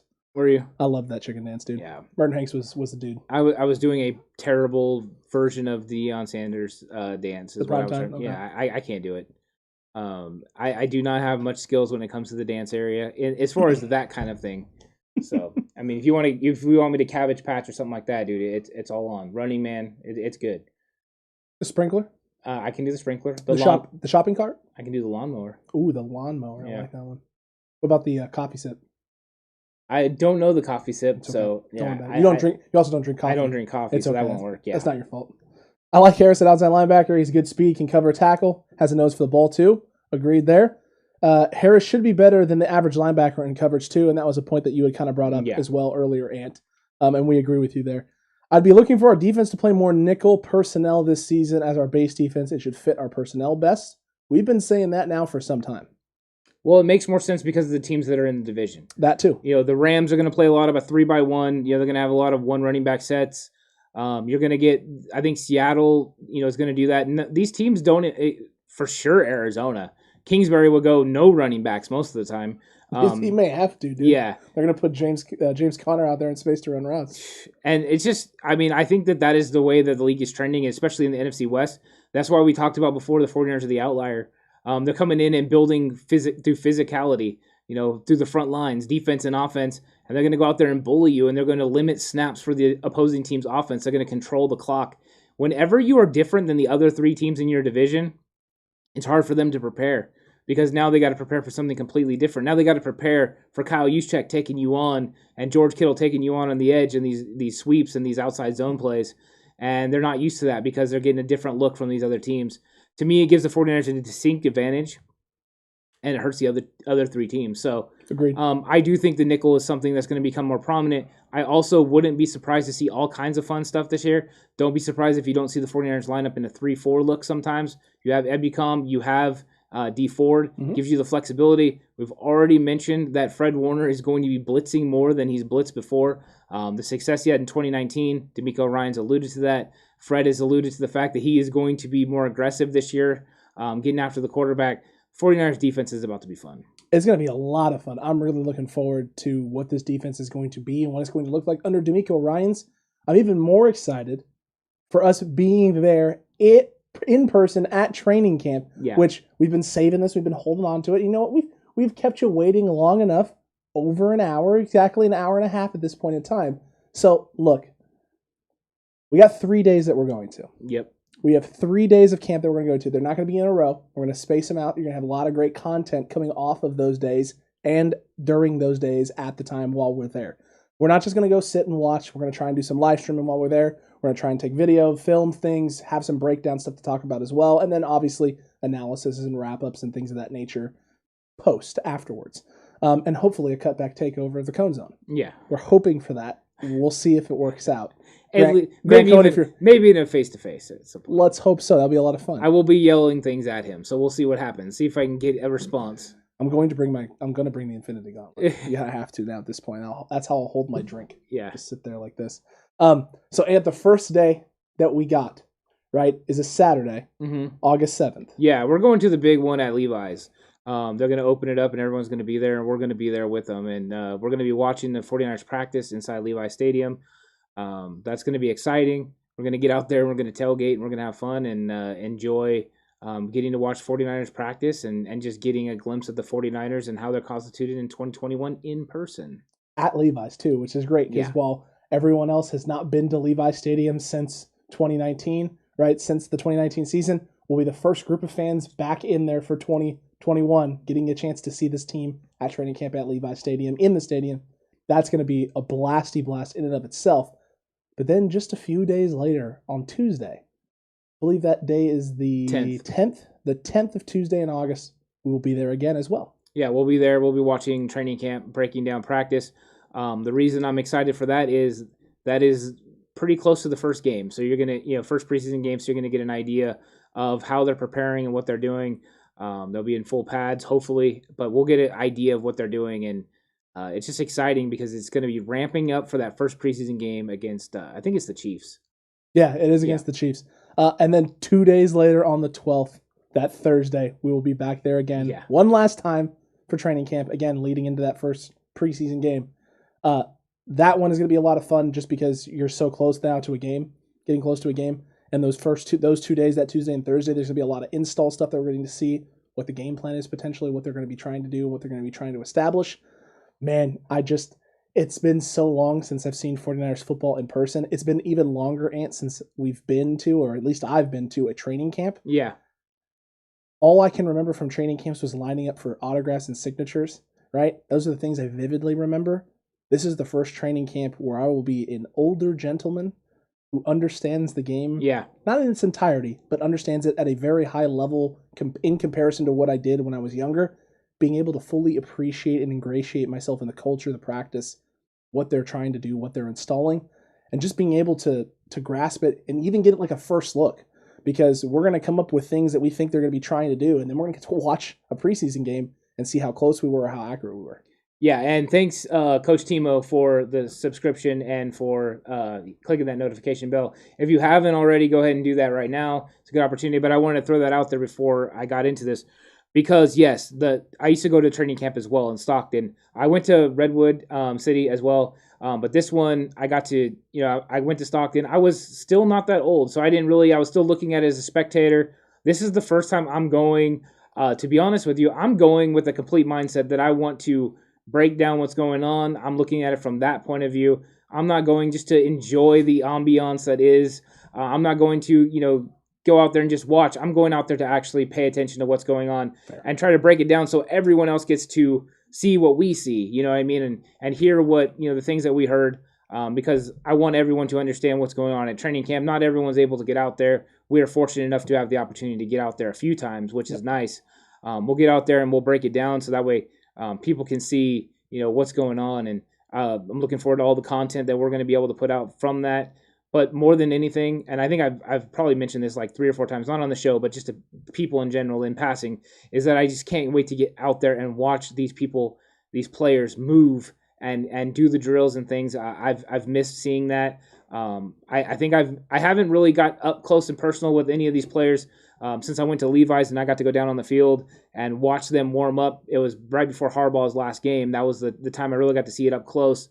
And I want to see it up close again. It will be a bummer that there's no autographs and that kind of thing, but you know what? I'm not there for the autographs. I'm there to watch people play football. I love football, and that's what I want to see. Yeah, no, I agree with you there to an extent. I always like adding to that sure helmet I have. Whenever I get a chance to add to the helmet, which has greats on it, it has Rice, it's got Montana, it's got Young, it's got Bryant, it's got Norton, it's got Plum. I mean, it's got.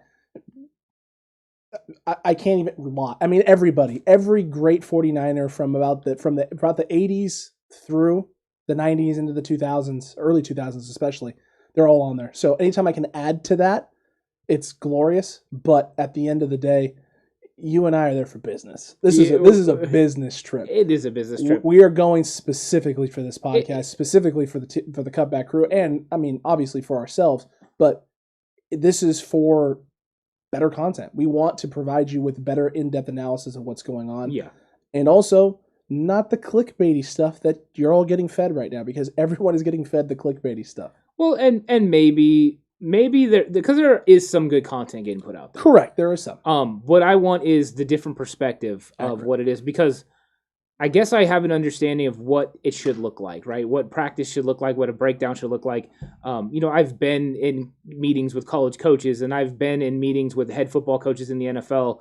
And we've learned in these conferences, me and you have went to these clinics and stuff, and we've learned from these guys, and a different perspective is sometimes needed. There is a space for everything. And the people that are doing the clickbait things, good for them. Get at it, do your thing. Congratulations, do what you do, and some of them do it very well. But there is a place for a different perspective, and that's what we're trying to bring. I think we're kind of in that area. I know Chapman is in that area as well, where he brings it from a different point of view, and we appreciate what he does. And we're trying to do that as well. As we want to bring it from the football knowledge standpoint. We want everyone to understand the ins and outs of football, because when you understand the ins and outs of football, it opens up everything, and everything unlocks, and football is even more enjoyable than it was. So getting out there in person is something that's important, because there's so many times you can see something on TV and it doesn't translate to what you see in person. And that's what I want to see. No, I agree with you. That's 100% what I want to see. And chat, let's get to it right now. We've talked about a lot of different stuff, and some of you have thrown out some good questions. Yeah. Throughout the episode today, throughout the podcast, throughout the show. But now is your chance. Specifically your chance. It is Q&A time. It is just Q&A time specifically for you. Any questions specifically, or things that we didn't go over, anything that you missed from earlier in the stream you want us to talk about or cover right now, now is that opportunity to do that. It's also a great opportunity while you're figuring out what it is you want to comment to hit that subscribe button if you haven't already. Ant already brought it up. I'll bring it up again and really sell it to you home. Hit that subscribe button. Hit that notification bell. That way you're notified when the streams go live on Fridays at 5:30 p.m. Pacific time, right? You're in the chat right away. You're ready. So that way, in case, the 49ers break news again and sign somebody by next Friday, you're here with us when we go 3 minutes early live to break that news for you, and you don't have to worry about it. I'm really looking forward also to seeing what the Jordan Matthews contract looks like and how much incentives are built into it, because I feel it's going to be a very incentive-laden contract. I will bet you it's the league minimum, and there's nothing else to it. You don't think there's going to be anything else? No, I bet you this is a $960,000 base salary. Okay. He doesn't deserve more than that. He's switching positions. He's a veteran player. They didn't pay him more than this before. They're not going to pay him more now. Accurate. That's probably true. And they wouldn't have signed him if not. So. Oh, true also. The one thing is, I did see Monica ask the question, too, about if we're planning on going to a game. We have discussed the possibility of going to a game. We have not worked out any of the details yet. Details. There could be at some point us going to a 49ers game this year. We do have a lot of plans surrounding game day as far as, just what we do as far as that. We're not going to let anything out yet. There's a lot of things in the works. But yes, I think we do have a plan to go to a game at some point. What game that is, we don't know. But when we know, we'll let you know. And this is going to be a nice little test run, too, to see how things kind of work out and shake out when we go to training camp. So that's going to also open up some avenues and some doors and ideas, because we have ideas now of what we want to do and areas we want to take the show and take the podcast. But you got to be able to test those things out in some way, shape, or form. So training camp is going to be a good way for us to be able to do some of that. And I'm looking forward just to getting this part out of the way, getting the training camp stuff out of the way, because once we're able to get there, get to Levi's, set up, get things done, and just see how everything kind of shakes and plays out, we have a better idea of what we can and can't do if we want to actually do a live show or try to do one from Levi's on an actual game day. But no, agreed 100%, and Ant's spot on with that. That's the eventual plan, but one step at a time. Yeah, with all things, it's one step at a time. So I think that's where we're trending towards a lot of cool things coming up in this fall season. A lot of things for the 49ers is going to be exciting, and we're going to be here for all of it, and I'm looking forward to it because, that's one thing that's awesome is 49ers football never stops, it seems. It seems like there is no offseason for 49ers, and we're here for all of it, and we've been here for all of it now for over a year, so it's exciting. I know we haven't quite reached the full year that we've been as far as video, on YouTube, but that is rapidly approaching here towards the beginning of the season. I think it's that first part of September. That's when we'll hit a year that we've done video broadcasts on YouTube. So and not just podcasts on YouTube, video podcasts where you get us face. Yeah, face. Before we did podcasts, it was on Spotify, Apple. It's still on all those, but yes, and it's doing well, but extremely well. Shout out to our Spotify and all of our traditional podcast platform listeners out there. You guys are awesome. Yeah, Apple Podcasts has been blowing up lately, so thank you for that. It's trending in the right way. So appreciate everyone that listens in traditional platforms as well. Yeah, this channel has just continually grown in different avenues in different ways, and that's because of the Cutback crew. And that's the Cutback crew that's in chat. That's the Cutback crew that's just listening on Spotify and our traditional podcast platforms. That's our Cutback crew that's finding our content on Facebook and sharing it with other people, and then hopping over to one of the other platforms to listen. Instagram, commenting and liking things on there. Twitter, tweeting at us, whatever it is. The Cutback crew is on all social medias. They've been great. They've been continually helping this podcast grow. And again, all of it doesn't happen without them. Yeah, it doesn't. Nothing happens without the people. So we really appreciate it. And it's people helping people. People helping people, and we're gonna have a lot of it. I can't wait until we get to training camp, because I have some ideas. I have some fun ideas. Yes, people will hear from me from the stands. Alex knows this. So I used to go to, when I wasn't coaching, like if I wasn't coaching that day, I would go to a high school game. Accurate. And I would sit in the stands, and there was a reporter, and he used to always comment on the things that were going on in the game. He would tweet it. And I would sit there and live tweet what was going to happen before it happened, and then contradict him when he would say the wrong coverage or something. And he would just look up in the crowd to see if he could find me. The guy he's very appreciative of what we do. And when we did a lot of the high school stuff, he was very appreciative of that and retweeted us and stuff a lot. But I used to have a lot of fun with that. No, it was a lot of fun. It's actually one of my favorite things that we used to do at high school games. It was called just Spot the Reporter is what I called it. I just said that in my head. And I would just sit there on Twitter when we watched the game. I'd look at the live chat feed and see Ant tweet something, and then hop over to his page and see what he tweeted, and then just look. Yeah, it was coming. And just wait for the Yeah, it was coming. They were looking for me. Yeah, that's how it rolls. It was a good one. Coach Timo here with a great question. He's got his eye on special forces, parentheses, special teams. Yeah, special teams. A lot of people call it special forces. Yeah. I like it. I like it a lot. So my question is, for you guys, who do you think will be handling kick/punts this year? And do you think our punter finally runs a fake? We could get a fake from Wisnowski. He's definitely not afraid of contact. It's true. So you could get a fake. I am hoping we're not in situations where we need to run fakes, but he definitely has the capabilities.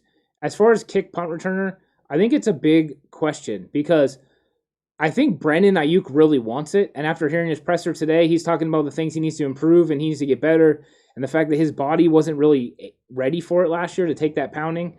I think he's going to be a time-to-time specific guy, certain situation guy, kind of like the Eagles did with Deshaun Jackson towards the end, where it was like, oh, we need a big play. Let's put Brandon Ayuk back there.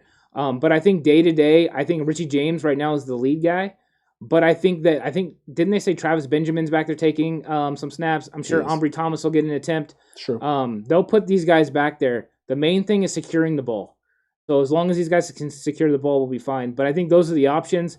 If I had to guess, I would say that Travis Benjamin and Brandon Ayuk probably have the leaders in the clubhouse.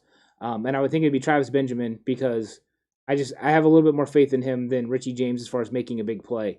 But if you're looking for security, I mean, Richie James does a good job of securing the ball. But I just don't know if he's going to make this roster. It's going to be really, really tough, and he's going to have to do a little bit more than just secure the ball in the special teams aspect if he wants to hold on to a position and solidify a position. He's going to need to make plays back there. But Travis Benjamin, great name. Ambry Thomas, great name. Elijah Mitchell, great name. All those guys are names. And I agree with you. The Brandon Ayuk thing should be occasionally.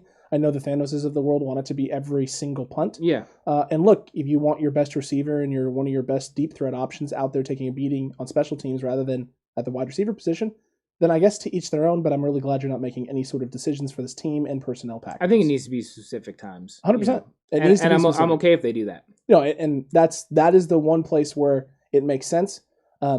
Again, it puts teams on their toes, especially at the end of games. You want to play it safe. You can play it safe, but Brandon Ayuk is going to go back there. That may force teams into taking more risks. And if you're taking risks against this defense, that leads for potentials for turnovers, which means you have the ball in better field position. So you could get teams to make their own mistakes by having a guy like Brandon Ayuk back there who, when he's back there, he can make a big play. Yeah. But he's not always back there. Well, Hightower and Shanahan have been very clear about how they handle the punt return area. Mm-hmm. They have times where they just want to secure the ball, right? They don't need to flip the field. They have times they want to flip the field. So they have times that they just want to make sure that they make the play. They're not really worried. They're trying to run the clock, whatever. So they can have different returners for the situation. So we might not have one returner. We might have several. Mm-hmm. And any of those situations are good and fine. And that's why we had Trent Taylor. And that's why we had Richie James, doing it. The other kind of outlier guy that's back there, I don't know if he'll actually make it, but I did hear they're letting Kevin White as well return kicks and punts right now. Okay. That makes sense. I just didn't want to leave him out. I mean, that's fair. Yeah. I'm proud of you for that, Ant. Proud of you for that. Luke had asked, who do you think is going to be their go-to guy in the red zone? He's pretty big on Sanu and Hurd. Yeah? I think I know who you're going to say. About Hurd? Yeah, I think you're going to go with Hurd as your red zone go-to guy. My red zone because he could do so much. Yeah, I know. Yeah. I know. Yeah, I know Deebo Samuel as well. Yeah. To be honest with you, I think the 49ers aren't going to have a go-to guy this year as far as red zone. I think they're going to be just causing major issues from everyone. I think the red zone is a real problem for the league because of the type of talent they have that are so versatile. You add in George Kittle to this already versatile receiving core, and then you add the power run game dynamic and the 11-on-11 football with Trey Lance. You don't know what you're going to get at any moment. If you see Jimmy Garoppolo run off the field and Trey Lance run on in the red zone, your first inclination is going to be, oh my gosh, here comes the 11-on-11 run. You got to worry about Trey Sermon taking it right up the gut, for the touchdown. And he can pull it, he can run, he can pull it, he can throw. Too many options. You don't have a running back on the field. You could actually have 5 wide receivers with Trey Lance out there, and Jalen Hurd or Deebo Samuel could be in the backfield. Too many options, too many things to worry about. NFL teams spend a certain amount of time working on red zone defense. When you play San Francisco 49ers, you have to spend double the time working on red zone defense to be able to stop these guys. This red zone offense is going to be nasty. I'm excited for it. I can't wait to get into the regular season. That's why I love talking football, because when you start talking options, the 49ers have way too many for everybody else. I agree with you there, but that's why I think for me, it's going to be in waves. I think there's going to be a go-to guy in waves. There'll be games and stretches where there's a guy who is the go-to guy because a team has made a decision early on in a game, who they're going to focus on, who they're going to take away. I think early in the year, the go-to guy is going to be Kittle, and then you're going to have teams putting their best corner or their best coverage guy on Kittle in space when they're in the red zone. And then you're going to be using Kittle as a diversion. You're going to flex him out wide, single coverage, make it look like you're going a direction. And then it's going to be Raheem Mostert, or it'll be Trey Lance or Trey Sermon, whoever the guy is in the backfield. You'll have times where it's Debo. There'll be waves and games where it's Ayuk. There's going to be waves and times where it's going to be Kyle Juszczyk. Like you said, there's too many options. Yeah. But I think there's going to be games or situations or weeks potentially where there's a singular focus because a team has shown something, right? They've shown something on film. They've shown something from the first time you played them or in a previous week of what their emphasis is or what their game plan is or what it is they want to stop. And Kyle Shanahan's going to take that under his supervision and scheme up and concoct himself a nice little red zone dynamic that's going to be very hard to stop and put certain people in certain situations to execute well in one-on-one situations. Defensive scheme and defensive personnel will dictate who is the go-to player on any play. There you go. And because you have so many threats, it could be any of them. That's the best part. And the thing is, if somebody thinks somebody's the red zone threat for the 49ers, that is perfect. That means Kyle Shanahan can use that to his advantage, get you to double said man, and then take advantage of another mismatch. Yeah. No, I agree with you there. Yeah. Jag, that might be the nicest thing anyone has ever said to this. He's an older gentleman. We are both younger men. And he said, with plenty of years ahead of us, and he's happy knowing that young men like us are going to be carrying the faithful attitude forward into the future. I want to hug you. I appreciate that. Yeah. That was really nice. That was really sweet. Gary, I hope we didn't ruin all other 49ers podcasts for you out there, because there are some other really good ones out there. There is. And we've had a few of them on. We've talked to a few of them. And there's also just a lot of great football content out there too. So, Tyler Menting we brought on as well. I mean, there's a lot of good content out there. So if you're looking for the thing is I do watch other people for differing opinions. Correct. To see where they stand on things. But there is good 49ers content out there. Go ahead and check it out. There's some that I don't watch, and that's nothing against them. I appreciate their grind. It's just not the kind of content I like to consume. It's just not what I need in my life. No, it's not. And so I want to consume certain type of 49ers content that talks about my team, kind of in a way that I, can look and get information into it without it being overly negative. There's too much negative in life. I want to see the positive about my team. There's going to be plenty of negative when we get into the games, but keeping it all in context is important. Agreed with you there. David Campbell, great question here. Oh, wait. Oh, David Vielma. Sanu, Hurd, and Jordan line up. Who's getting the touchdown before we get to David's? Say it again. Hurd, Sanu, and Jordan all line up. One side of the floor. Who's getting the touchdown? Who's where? There it is. What defense are we playing? Are they showing blitz? Agreed. You know what I mean? It's if it's in the red zone, it's probably man. So I can go ahead and say that. It's That's more fair. than likely man. But if they're showing blitz, one of these guys could be on a hot route. Who's the farthest inside? Who's in the slot? Who's on the outside? If it's Jalen Hurd matched up with a 5'10" corner, it could be a lob. It could be something that fade to the back of the end zone. We don't know what it is. You also don't know what the personnel grouping is for the 49ers. So we have three guys to one side. Who's on the other side and who's the running back? Too many things go into this. If I had the play, like if you could show me the play and then you could show me the defense, okay, I could give you a very good idea. Trips to the outside, trips to the right. Trips to the right.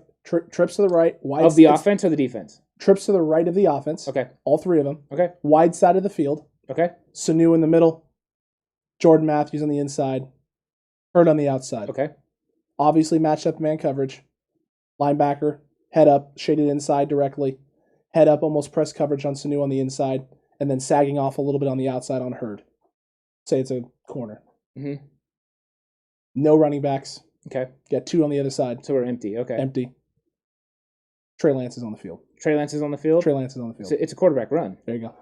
It's probably a quarterback run, but if I was running something with the way they have it set up, the way that you just explained it, is I'm probably going to run something to Jalen Hurd on an inside play. I'm going to run the other two guys on outside patterns for a rub because this man coverage, that linebacker is going to get caught trailing the inside man. Jalen Hurd's going to break off underneath, and he's going to catch a touchdown pass. That's probably how I would attack it from what you gave me. There are multiple ways to skin a cat. There's different ways that you could do this, but from the thing that you gave me or the scenario, that is something I would look at. But Trey Lance run would be another thing I'd be looking at. So probably have the middle wide open. That's why your linebacker's shading to the inside, trying to make sure he's there for it. He's not there good enough. Also, I don't know what kind of motion is coming from the other side. If you motion Debo into the backfield or something, all bets are off. It's true. I try to give you as complicated and not as complicated scenario there to make it easy for you. Yeah. And it still doesn't make it easy because there's still so many other things. David, now back to your question, David. I just saw David. Excuse me. Oh, it's David and David. So from David Vielma's question to David Campbell's question. Okay. Assuming Jimmy is the starter and stays healthy, what is your guess on how many snaps Trey gets or plays as a change of pace specialty guy? Once again, it's going to depend on what team they're playing, what scheme they have, how exactly they're planning on, attacking the 49ers. All that's going to make a difference, but I would think that he's going to have limited packages in games. I think there'll be games we'll see him a couple of times, as far as like a couple of different sets, and sometimes we won't see him at all. I think if there are red zone opportunities, there's going to be opportunities for him to play, but I also think 4th and 1's the opportunities. So I think circumstance, scheme, and personnel are going to dictate opportunities for him. Also, the game plan as far as what the 49ers are planning, because you're going in with an install that is a plan. If the install has that in it, like you have a edge pass rusher that likes to get down the line and opens up for read option, that is something you can attack. When you can attack a weakness with a player, you do it. All that goes into it. So there's a lot of factors. So I can't tell you for sure, because 17 games is a lot of games, and without breaking down what each defense is going to be doing and what their team is going to look like and constituted, I couldn't give you an actual educated answer on that. It would just be wrong of me to do. Fair. Yeah. Fair. If I had to make a guesstimate, just based on the fact that I don't think you're going to see Trey Lance early in the season very much at all. Okay. And then I think you'll get a little heavier sprinkle of him towards the middle of the season as they find opportunities to get him in and get some get some run. And then again, he goes back to sparing usage at the end of the season. I'd say it's going to probably average out to about 1.5 to 2 plays a game. I'm going to give you a while that's bold right now. You even know why that's bold? Trey Lance is going to play in week 1 in some magnitude. You think so? Yeah. I don't think he'll sit. He will get at least a couple of snaps in some sort of situation, and everyone is going to freak out when he trots out on the field. Okay. I mean, I'll look forward to seeing it. You know why? I'm not going to hate it. Campbell is the Detroit Lions head coach. That's a perfect example. Perfect time to get his feet wet. That actually is. You're not going to see a lot of complex things. You're not going to see a lot of complex come on. stuff. The guy's out there doing up downs with his team. Impressive. Yeah. That's impressive. I don't know how it's getting them ready, but it's impressive. What's your Facebook link? I posted that, or excuse me, we posted that. We gave you a nice little Facebook link there.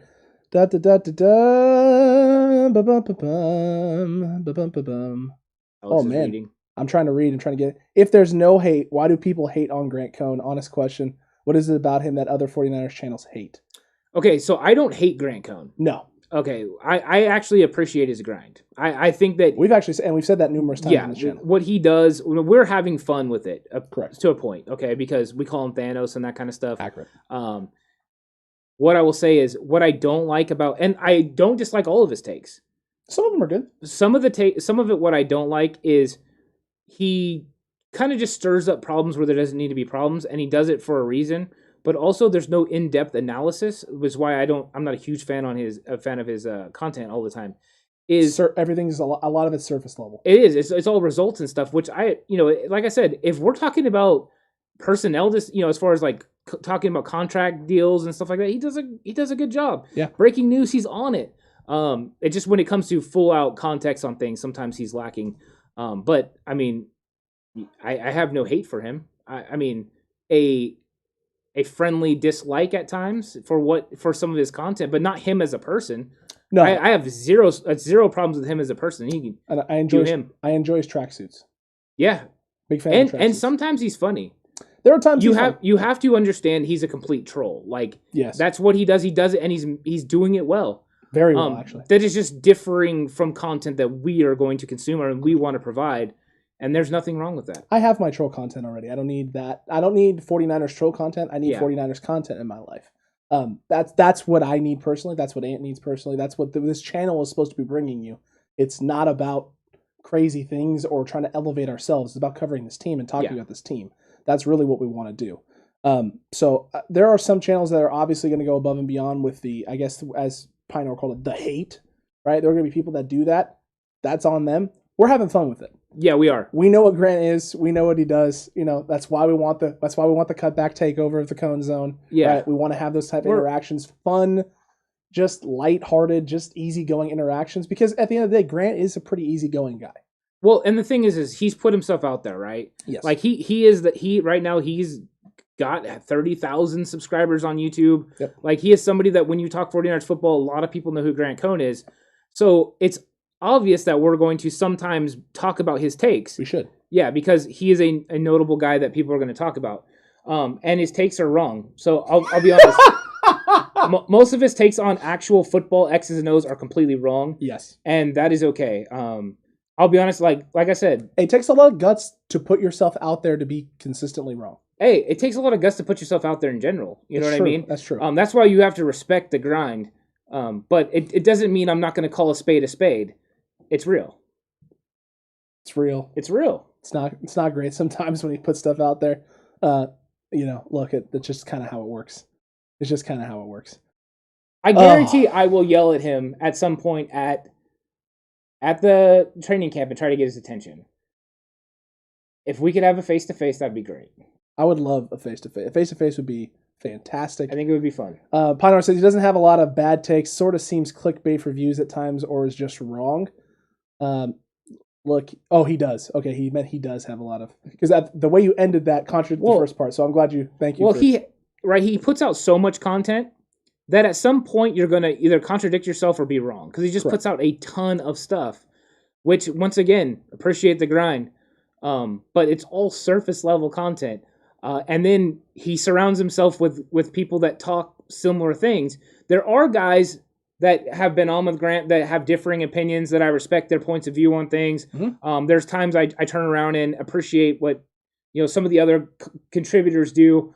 And I appreciate what he does sometimes. It's just, let's be honest. This is not my cup of tea. No, I do enjoy tea. It's really not. What is the worst 49ers channel? Pinor. Not going there. What is the worst 49ers channel? That's what he said. Hey, yo. We're not doing that. The one that we're not on. There it is. I'm just kidding. There it is. To be honest with you, I haven't graded them out to be the worst. And I don't have as much time to consume as much 49ers content as I used to because we produce 49ers content. When back last season when we were only doing like 2 episodes a week, 3 episodes a week, I was actually watching a lot of other 49ers podcasts. Yes. Because I'm trying to evaluate what we're doing, looking at what other people are doing. How can we change? What do we need to add? What do we need to do?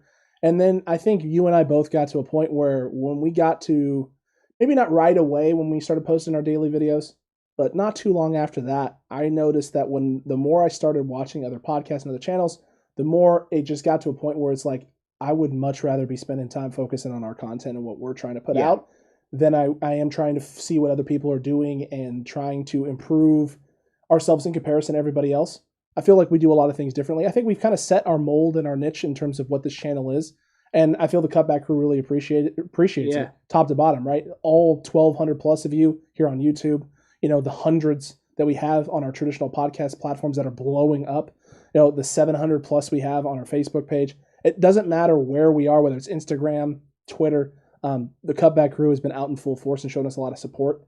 And that's really where our focus is now. That's where our attention is. And so there are going to be times we talk about other podcasts. We poke fun at people and what they're doing. But that's because this channel is supposed to be fun. We're trying to have fun with what we're doing. We are. And we're trying to produce and present to you the best content that we know how to present. And thank you, Jason. Jason just bought us a drink for training camp. We appreciate you super chatting us. Alex is very excited. Because I know that drink's going to me, boys. It is. Alex is going to be.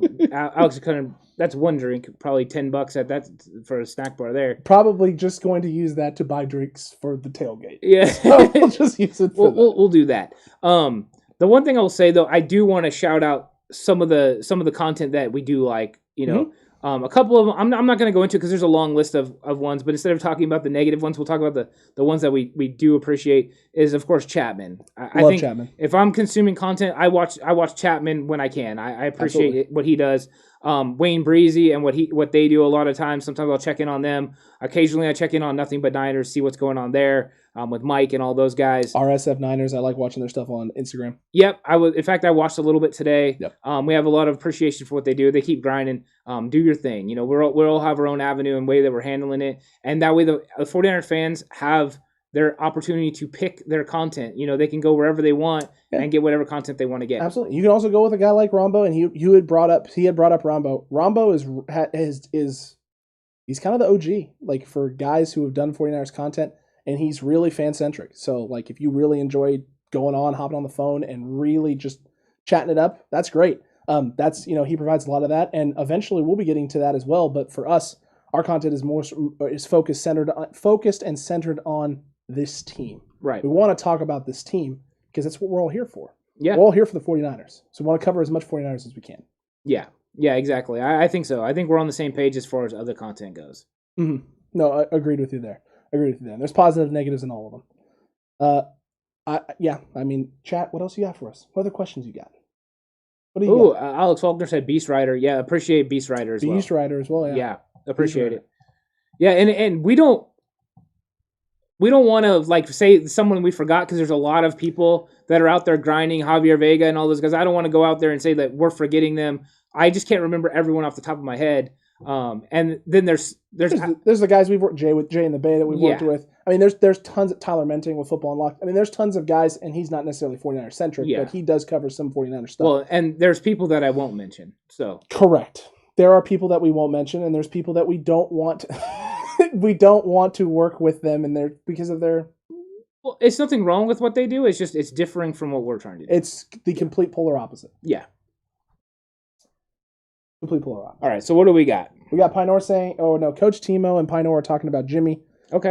He says, "I protect Jimmy too, as long as he's our QB. But I feel you. I'm not saying he's an expert on players. He has his favorite ones, as everyone does, and he's talking about specifically another one, one of the other podcasts. Monica talking about Beast Rider and Jay in the Bay. But yeah, there's a lot of great content out there, and there's a lot of great things to discuss. And in 49ers land, I mean, that's one of the nice things about 49ers football in general, is there's a history. There's a long, successful history. And because there's a long, successful history with this team, there's a lot of viewpoints. There's a lot of older viewpoints. There's younger viewpoints. There's guys kind of like us. We're kind of in the middle between the old age and the new age. And you got to watch a lot of the old age stuff, but you got to watch it at a younger point in your lifespan and your time. Yeah. So you're looking at the same thing that maybe, guys like my dad and your dad and guys like Gary in our chat, right, who saw the glory days of San Francisco, you got to see it through a little bit of a different lens. And now it's evolved into what it has now, right? And with this team, I didn't get to watch the glory days. I got to watch one Super Bowl, right? And a lot of crap. And I got to hear all about the glory days and watch highlights of the glory days, but never got to experience it myself. So there's a different level of appreciation I have for this team than I would say even guys like you, because, you got to witness the greatness, the transition from greatness to still great, right? And then the slow decline and then the climb back up. I started with 1 year of good things, and then it slowly devolved into chaos, right? And then the climb back up. So Super Bowls for me are this rare thing that I've seen, and I've got to witness one of them in my lifetime. That is always just like every time we get close and we don't win it, it feels like at times almost it's like, man, why do I even want this team to get there? Because if they don't get it, it just sucks. And you got more of them, so you know what the losses feel like, what the highs feel like. So for you, maybe it doesn't have the same impact as it does someone like me. I don't know. Well, it can change your perspective in the fact that I think a lot of people that are my age grew up with the fact that it seemed like every year we had an opportunity to win a Super Bowl. And there are people that think that we should win a Super Bowl every single season. I think the only thing that helps me along the way is my perspective from coaching, is that I know you can't win a championship every year and how hard it is to win a championship every year. So I think that helps, but I think that has skewed viewpoints, right? People that were alive and born in the 80s have a different viewpoint than people that got to witness the pain and suffering of the 60s and the 70s. So when they finally got those great championships in the 80s, they appreciated it so much, and it meant so much to them. And then you had the people that came in the 90s that maybe only got to witness one Super Bowl, and they've been in a pain. And then you got people like Caleb that was born in the 2000s, and he's, or late 90s, and he's never experienced any championships, and only lost in despair. So it is a different kind of level for everyone and how they're able to, I guess, view it and express it and their perspective. And that's why we welcome all perspectives here. Yeah. If you have a perspective like, what Grant Cohn has, you can have that and you can disagree with us and we can have a conversation about it. It doesn't mean we're going to agree. That is okay to have the disagreement. That's fine. That's never the issue. Sure. And you could have the opinion that Kenny has, right? Kenny does not want did not want the Niners to pay Fred Warner. All right. And Kenny, I wish you were more active in chat on this because I was hoping when I saw you pop in there, you were going to talk about that a little bit because I wanted to hear from Kenny on that. So it doesn't really matter what your perspective is here as long as you have one and as long as you want to discuss it with us. Because as long as you want to discuss it with us, that this community continues to grow. And that's what we want. We want this community to get as large as humanly possible so we can have bigger, longer, greater, more diverse, tons more viewpoints with these conversations and the things we're discussing and talking about. The viewpoints and the varying viewpoints allow for new and unique conversations because there's new and unique ways to look at this team. There's new and unique ways to look at the game of football. And the more ways you get to look at the game of football, I mean, that's how things like what Walsh developed with the West Coast Conference, that's why it happened. Is you had a guy who had a vision that was different than everybody else's, willing to put it out there and willing to test it, put his feet to the fire and see if it worked. And he changed the game of football, right? The spread offense in college changed the game of football, and now it's slowly seeping its way into the NFL. The read option, things of that nature, changed the landscape of the NFL for a few years. Every decade or so, you're going to get something crazy that's going to has the potential impact to change the way football is played, right? And a lot of what you're seeing with this 49ers defense right now is similar to that. The hybrid type players, the players that don't really have a specific role or specific niche in terms of like a position. Guys who were safeties who are becoming linebackers in the league, and it's working, right? It works at a different level and different pace. We got 2 elite linebackers, one of them who was a linebacker, one of them was a safety in college, right? So, I mean, there's so many ways to talk about and view the game.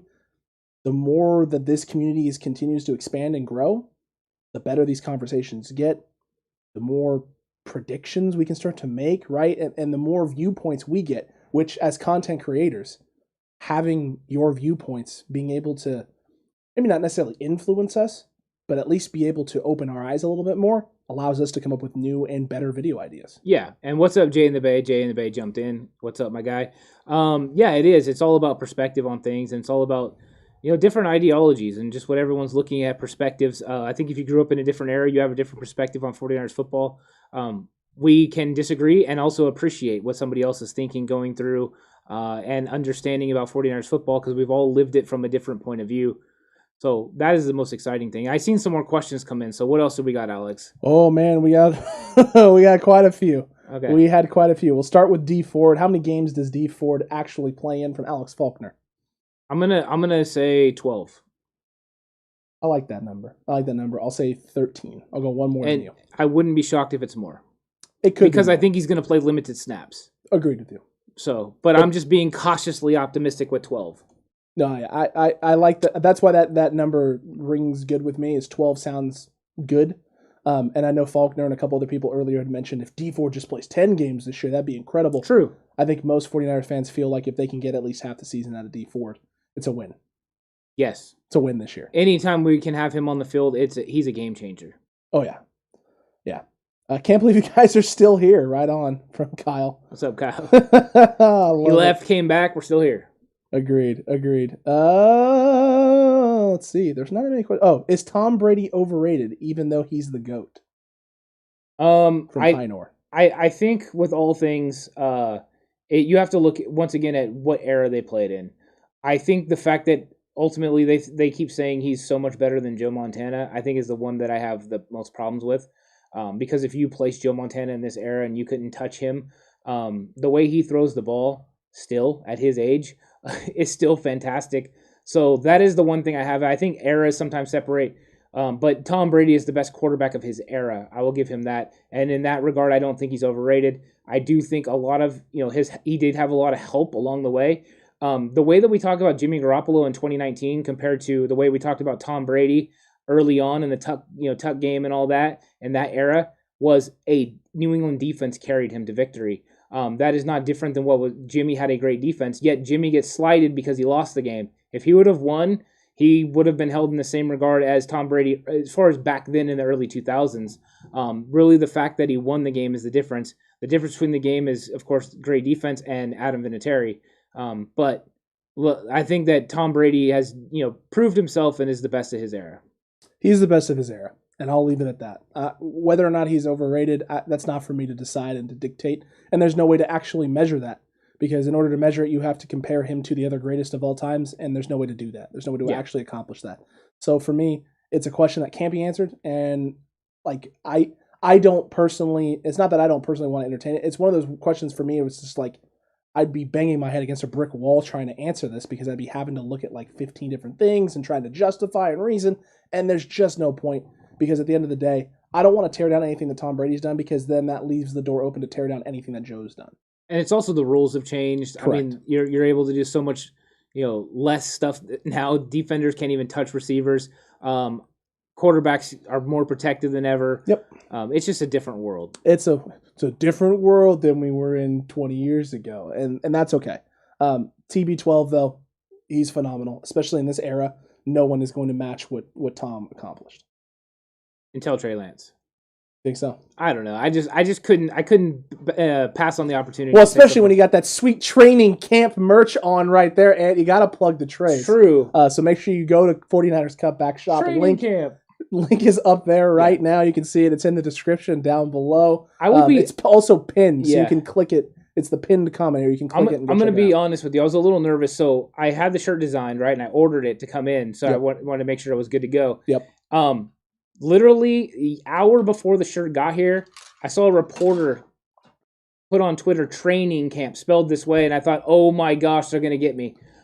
That's why I went ahead and put that the shirt was already in. Like, no, bro, I already did this. We did this first. We did it, yeah. We actually own the copyright, and now you guys pay us royalties.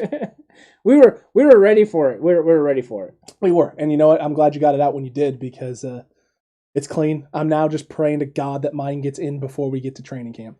Yeah, it'll definitely be in for one of the days. I'm just hoping it's in for all 3 of the days. Yeah, and it's nice, black, red, white, and so everything's available. It's also available in women's as well. It's true. Except for in white in women's, for some reason it wasn't available in any size. We appreciate that, store. Yeah, thanks a lot. Thank you so much. Yeah, so maybe they're just sold out. Maybe white is just like the thing to go. Yeah, it is before Labor Day, so.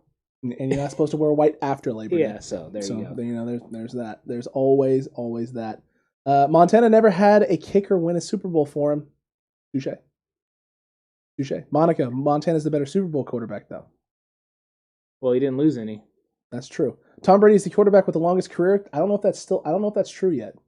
It seems like he's played forever. He has played forever, but I believe there is still... There are guys who, back in the day, played like 20-something years. Yeah, so. I did a report on one in college. I forget who it is now. Now I'm going to Was it myself. George Blanda? It was Blanda. He played forever. He was, matter of fact, he was the starting kicker and the backup quarterback. Well, a lot of players used to play both ways, so yeah. Mr. Blanda is a freaking Iron Man legend.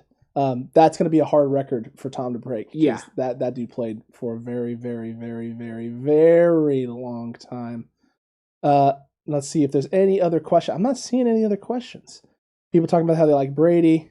I like you guys saying, remember the right way is always the 49ers way. I now say it. I hope you don't mind. No, just don't mind at all. Make sure you plug where you got it from, Corey. Just make sure you know and send them towards the 49ers cutback, Just saying. Yeah, Coach Timo, Montana came from college in the city I was born, South Bend, Notre Dame. I've been to South Bend. I've seen Notre Dame's campus. It is beautiful. It's beautiful. Yeah, I've never been over there. My girlfriend, my fiance. My fiance was from Mishawaka, and it's right on the border, right by South Bend. Couldn't tell. I know. Accent. Nah, she don't have one. No, definitely not. You should hear her say, I am. I finally got it off on the podcast. I'm getting punched when I get home tonight, folks. I'm going to be black and blue on the next episode. It's going to be hilarious. Yep. Megan, we know. Yeah, I think he did retire at 48. He did. I think so, yeah. I think that is accurate. He was an old gentleman indeed. George Blanda, though, man, what an absolutely phenomenal career. And he was still playing pretty gosh darn good towards the end of it also. He was. And the 49ers now have, I believe, tomorrow of camp. Yep. And then they're going to be taking, I think it's a break on Sunday. They have a day off. I believe it's Sunday, yeah. So we're going to get a lot of more cool information and stories coming out about, camp as we move forward. I'm looking forward to it. We haven't even got the pads yet. Okay, we haven't even got to pads. We've had yet. all of this great content. And there's no pads. There's no hitting. There's no anything yet. I like that Caleb said this earlier about Sudfeld, and he's reiterating. Nate Sudfeld went 2 for 2 in practice. Jimmy and Trey better watch out. Yes, yeah, that will be the narrative. Now, it will get pointed out if somebody drops a Josh Rosen pass. Don't forget, that will happen. That will happen a lot. But yeah, actually, Suddy looks pretty good out there. As far as terrible. I see him taking like his 3-4 throws of practice, and he does look tall, physical, and imposing. I mean, maybe not physical. Plenty discussed about Kinlaw, Lou. You all have to go back. Yeah, we did. In fact, preface you first before we talked about it because you asked the question. We did talk a lot about Kinlaw a couple of times, actually. Yeah, so make sure you go back through the beginning. But just suffice it to say, we here do not believe it to be really anything of concern right now. It's a little bit overblown.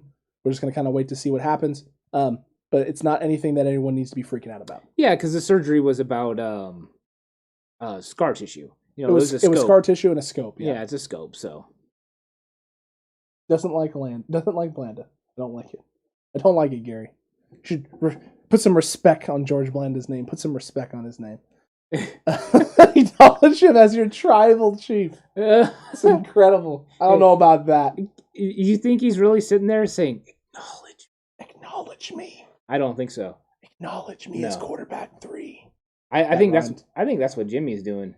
I think his press conference showed that he's like, acknowledge me. If anyone's the tribal chief, it's Jimmy. Matter of fact, earlier when I said he had a swag to him, I should have said it's a tribal chief like swag. He's the head of the table. He's the head of the table. Him and Roman have been having conversaciones. Well, we were talking about this early on, right? That it appeared George Kittle and Fred Warner were the face of the offense and the defense. Mm-hmm. They signed their deals, and then even in the state of the franchise, they were the ones that were out there. Jimmy came out with I'm still here. And it was like, he just looked at when he was going through everything, he just didn't care. He was loose. He was free. This wasn't the Jimmy that I recognized. This is no lie on Smallville, when Clark would get the red kryptonite and be a little bit wild and a little bit, that's what happened. He's got the red kryptonite, people. We need to worry. He's gonna go wild out there. We need to worry, or the rest of the league needs to worry. Maybe the rest of the league needs to worry. I like that better. I like that better. Look, at the end of the day. Yes, Matt Callaway. Yes. We don't carry quarterback 3 anymore. I would rather use that spot for a running back or a DB. Yes. Yes. Even a wide receiver. Pretty much any skill position player. I think we believe that a 7th wide receiver or a 5th, 6th running back, because if you count Juice, true, would be more beneficial. Also, like he said, a DB, maybe a safety. Maybe that gives you an opportunity to keep all 5 now that you have Talanoa Hufanga. Marcel Harris is now a linebacker, so you don't have to worry about that. He is a linebacker. So, all those roster things are going to make a lot of sense. True. Alex Faulkner with another great one here at the end. Where is our O-line ranked this year? Ranked in the NFL at the end of this year? Top 5. I think that's fair. I'll go specifics and say 3. Okay. I just think it's going to be top 5 because I think they're going to be one of the top 2 or 3 run blocking units, and then they'll be in the top 10 in the pass blocking department. And I think that they'll have a lot of success. Jalen Moore playing a lot of tackle in camp, not playing guard. Shanahan admitted originally he was going to play guard for them, but the injury to Skule has Jalen Moore out there playing. So Jalen Moore's in the hunt for the swing tackle spot. So he is looking apparently better than anticipated. I'm curious what Forrester actually thinks. We won't get to hear what Forrester thinks about him, but I'll tell you what. If Jalen Moore is going to be a bona fide tackle for this team in the swing tackle, if this guy ends up panning out, you just hit a home run in round 5 as a potential Trent Williams replacement down the line. Yeah. And that's crazy. Maybe your Laken Tomlinson replacement until then. Yeah, that's true. So they might have just hit another huge one there. And are you worried about what they're saying about Banks? The fact that Banks was getting thrown around a little bit by DJ Jones and Zach Kerr and those guys? No. Yeah, I'm not worried at all. No pads. And he's getting moved. Alex Mack got put on his butt. Terrible. How dare you? He doesn't have it anymore. It's all gone. It went away in one offseason. It disappeared forever into the void. If he consistently gets put on his butt, we'll have conversations. Can we just wait till pads to determine who's getting pushed and not getting pushed? No. I mean, for the love of God and everything good and holy in this world, how can you judge contact when they don't even have the equipment on they're going to be using when they actually have contact? I guess you've never played football. I guess not. It's like Grant. It was like when Thanos was breaking down freaking game footage of Eric Armstead and trying to talk about why he just stands there and he's not even doing anything, right? He's just standing there. It's like, dude, he's setting the edge. So just stop. Yeah. Just don't cover analysis anymore. Don't do it. Please don't do it. Gary asked, did we see the Jimmy's F-bomb? Yeah, it was gangster. Mm-hmm. It was totally gangster. It was. It was freaking incredible. Yeah. In fact, I didn't see it live. Ant sent me a message right afterwards and said, did you see Jimmy just now? I was like, no. He's like, you need to watch his presser. I was like, why? He's like, just an F-bomb. I was like, what? Put it on. You know, I was expecting like one of those accidental slip-up F-bombs, right? He's talking about something. Oh, man, it's just really great, man. And then being like, oh. But no, he thought about what he was going to say and then decided the F-bomb was the right F-bomb to drop at this point in time. Yeah, I posted on Twitter, and I wanted the gif of the kid saying Fogel's a badass. They do not have that gif. That's just a dang shame. I don't know why. I'm going to have to make it or something because I need that in my life. There's so many times that I just want to reference that because it's true. But Jimmy, this would be like in 40-Year-Old Virgin, where they're watching, like, you know, I always thought Matt Damon was a Streisand, but he's really rocking the crap out of this one. That is what I thought of Jimmy Garoppolo in that press conference. I agreed with you there. And David, round 5 is the magic round for the 49ers. They've shown that time and time again. So this is why we were really excited about Hufanga there where they got him. Jalen Moore, they've done a really good job of drafting guys at those positions. Alex Faulkner, DJ Jones is the real deal. People seem to forget that, not to mention Banks is a rookie. Agreed. And comment on what Alex said.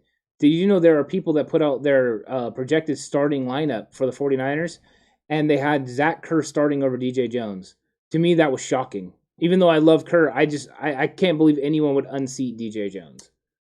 Before a game has been played, before pads have been put on, before you really got to see anything like that, yeah, it's a little surprising. Yeah, I mean, to me, it doesn't. I mean, the other thing that was very evident looking in at camp, Javon Kinlaw even makes Zach Kerr look small. Yeah, dude, he's freaking huge. He's massive. My lord. Yeah, I want to see him in person. I've stood next to Kane, the wrestler. I've stood next to Kane, and I've had the Great Khali. I have knocked on the door of the Great Khali at the Stockton Arena when I worked there and brought him a Subway sandwich. Yeah. And put the Subway sandwich. One Subway sandwich? It was like 4. Yeah. I put the bag in his hand, and the bag looked tiny. And I was like, oh my God. Like, I was afraid like my hand was going to get lost in his hand if he grabbed the sandwiches. As he looked at me and said, thank you. And then walked back in. I was just like, just don't eat me. Yeah, he eats 4 footlongs. Dude, it was freaking scary. But no, I mean, I thought that was big. Javon Kinlaw obviously isn't Great Khali levels of big. But in comparison to other big football players out there, dude, he's huge. He's giant. My lord. Yeah, he's going to have a breakout year. Oh, yeah. Javon Kinlaw is about to blow up. He's going to tear it up. That's about the only thing that I've seen from talking heads that have been somewhat right is when they talk about guys who are going to potentially break out for the 49ers and they cite Kinlaw. Kinlaw is the right choice in my mind on this defense. So you missed some of Thanos' stuff about Kinlaw then. Oh, no. He said Kevin Givens still better than Javon Kinlaw. Zach Kerr still better than Javon Kinlaw. DJ Jones still better than Javon Kinlaw. Kevin Givens? Kevin Givens. Kevin Givens has improved. Kevin Givens? You see that emotional response you just got? Yeah. This is why I don't watch Turtles. This is why. Your hair right now. Oh my gosh almighty. It was already not great coming into the show. Thanos, way to go. Way to go. You took my best physical feature and you ruined it. For however much of the podcast remains. My gosh. Yeah, no, I mean, it's just the hypercritical nature of watching 49ers training camp in general. You're going to get takes like that, you know. That was 2 days in. I mean, two days into practice. Just wait till the Rosen needs to start stuff. That's not coming because Trey's there. It's true. It's very true indeed. Megan just super chatted again. Did she really? Yeah, she did. Thanks, Megan. We appreciate it. Lord Almighty, show the love for these guys and the Niners. Nice little $4.99 super chat, Megan. Greatly appreciated that. That's the last nice thing she'll do for me or the podcast today, as I am going to get punched for my I am impression of Megan. I could get the heat off of you and post a picture of her with the Colts jersey on. Look, you could do that, but then it's going to make it seem like I approved that to get the heat off of me. Yeah. And then it's going to be all bad from there. But yeah, no, make sure you do exactly what she just said. Show the love for these guys. Show the love for the Niners. Make sure you hit that subscribe button right now. Share the live stream with the rest of the faithful as well. Let them know about this great content. This is a great episode. You can have them watch the replay, and then maybe next time they'll be here on time, 3 minutes early, for whatever breaking news comes out. Yeah, and I did see Alex Faulkner asking what the record will be going into the bye week. What do you think? Is it a week 6 bye week? It is a week 6 bye week, and I think you and I both had the 49ers at 5-0 going into the bye week in our predictions. I don't remember. I believe it was 5-0, and we may be wrong, and some of you may be going back and looking at the prediction showdown, then coming back here and typing, "You guys were wrong. It was actually 4-1." But I'm gonna stick with 4-1 going into it. I'll give them one mess up, one little screw up in there. I got them. I know I got them for sure blowing out the first 3 teams. I got them taking care of business. Sure. So Tyler Menting also would agree with you, especially that week 3 game. Yeah, I honestly can't wait for that one. I can't wait to get this defensive line going after Aaron Rodgers. Really, Randall Cobb, is that supposed to scare us? K'Wan Williams is over there like, that's what you got, Randall Cobb? Okay. Like, that's nothing scary about that at all. Sure. Nothing. Gary with the undefeated. Gary, we know. You don't know. Gary has this 49ers Fogies has this 49ers team going 17-0 this season. He does. I like it. I like the confidence. I like the bravado.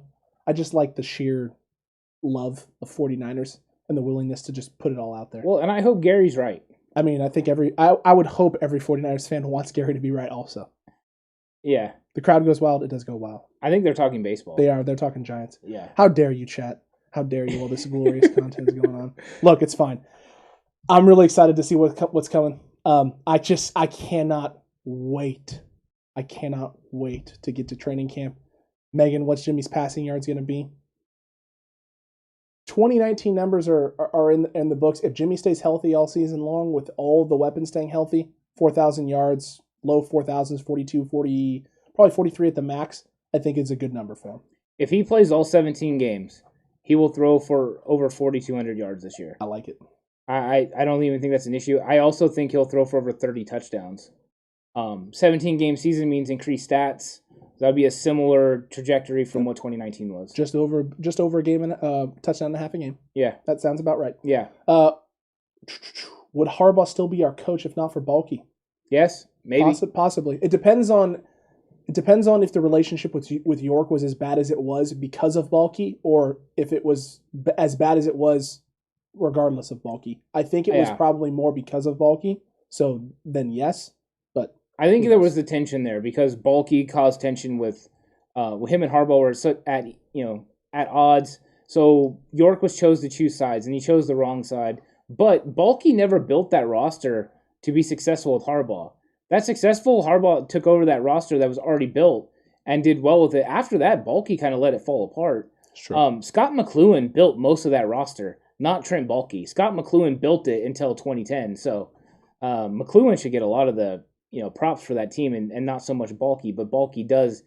The one thing Baalke did and left a legacy of was, number one, A.J. Jenkins, and then number two, for drafting injured players.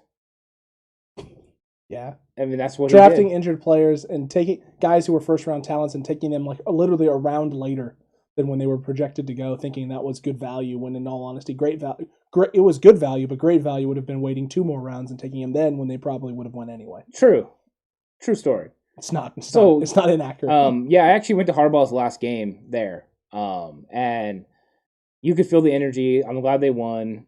Frank had a great run in that game, and it was a good game, but I think things could have been different with a different general manager. I'm not sure who Harbaugh wanted over Jenkins. I'm not sure. I believe he wanted Cody Fleener, I believe, is the actual guy he wanted. Now, he didn't pan out in the NFL, but we also don't know what would have happened if he would have fit into that offense. Also true. But they never let Harbaugh get the guys he wanted. They always drafted other guys. Which is kind of odd. Yeah. So, I'll be honest, in that draft, I think it was that draft. I'm not 100%. I wanted Devontae Adams. You did. I wanted him in the first round with that pick. Imagine if we'd have got Devontae Adams. It could have been a little bit of a different world. But he was right down the street there in Fresno State. I mean, it wasn't that far away. So, so I was down with that. But I was in the minority. Oh, you ended up being right yet again. What a surprise. Well, I was right about Chase Claypool too. You were right about a lot of. You've been right about a lot of things. Not all of them. Not all of them. Not all of them, but a lot of things. Yeah. And Ant says it constantly. Is the content here we feel like is great, and you know what? He's not wrong about that either. So make sure you subscribe if you haven't already. Make sure you've hit that notification bell. That way you're notified for all of our videos daily at 11 a.m. Our surprise videos that come out occasionally at 2 p.m. And Gary had asked earlier about a special Horst guest. I don't know. Maybe he's going to be back on Saturday. Who knows? Yeah, could he be on an episode tomorrow? Yes, he could. Very well could be. But the only way for you to know is to be subscribed and be here on the channel. Yeah. When everything goes live, be here for the live streams at 5:30 p.m. And this is a great episode, my guy. This is a fantastic episode. Training camp is here. Practices are here. Football's back, baby. Yeah, and 100%, if you haven't subscribed and hit that notification bell, you need to, because the things that me and Alex have been working on and planning are going to be coming up here in the next month or so. There's going to be, like, at some point, just news, and all kinds of cool stuff. Make sure you're here for it. We really do appreciate everyone that comes in, chimes in, leaves great comments, asks great questions. We couldn't do this without you. We appreciate you. The perspective that you guys bring is huge for this channel, and that's why we're putting in so much effort for this channel, because we want it to grow, not just for us, but for you guys. I mean, that's really what we're trying to do, is give a certain perspective on content, and we couldn't do it without everyone that is a part of the Cutback crew. No, we really, really can't. You all make this so incredibly special and just unique and different.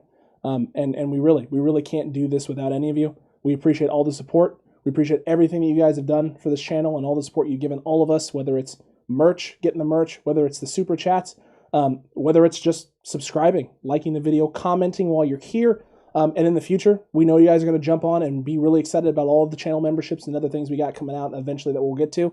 So just stay tuned, because there's going to be content galore for you. Tons of things that this channel is going to be bringing you. And always updating the podcast, especially for season 2. Our nice little intro and outro graphic. It is incredible. Man, Ant, really looking forward to everything else training camp has to bring. But I think it might be time. It is that time. You know what time it is, guys. Let's chalk another one up. See y'all in the next one. See you tomorrow, 11 a.m., folks. 11 a.m.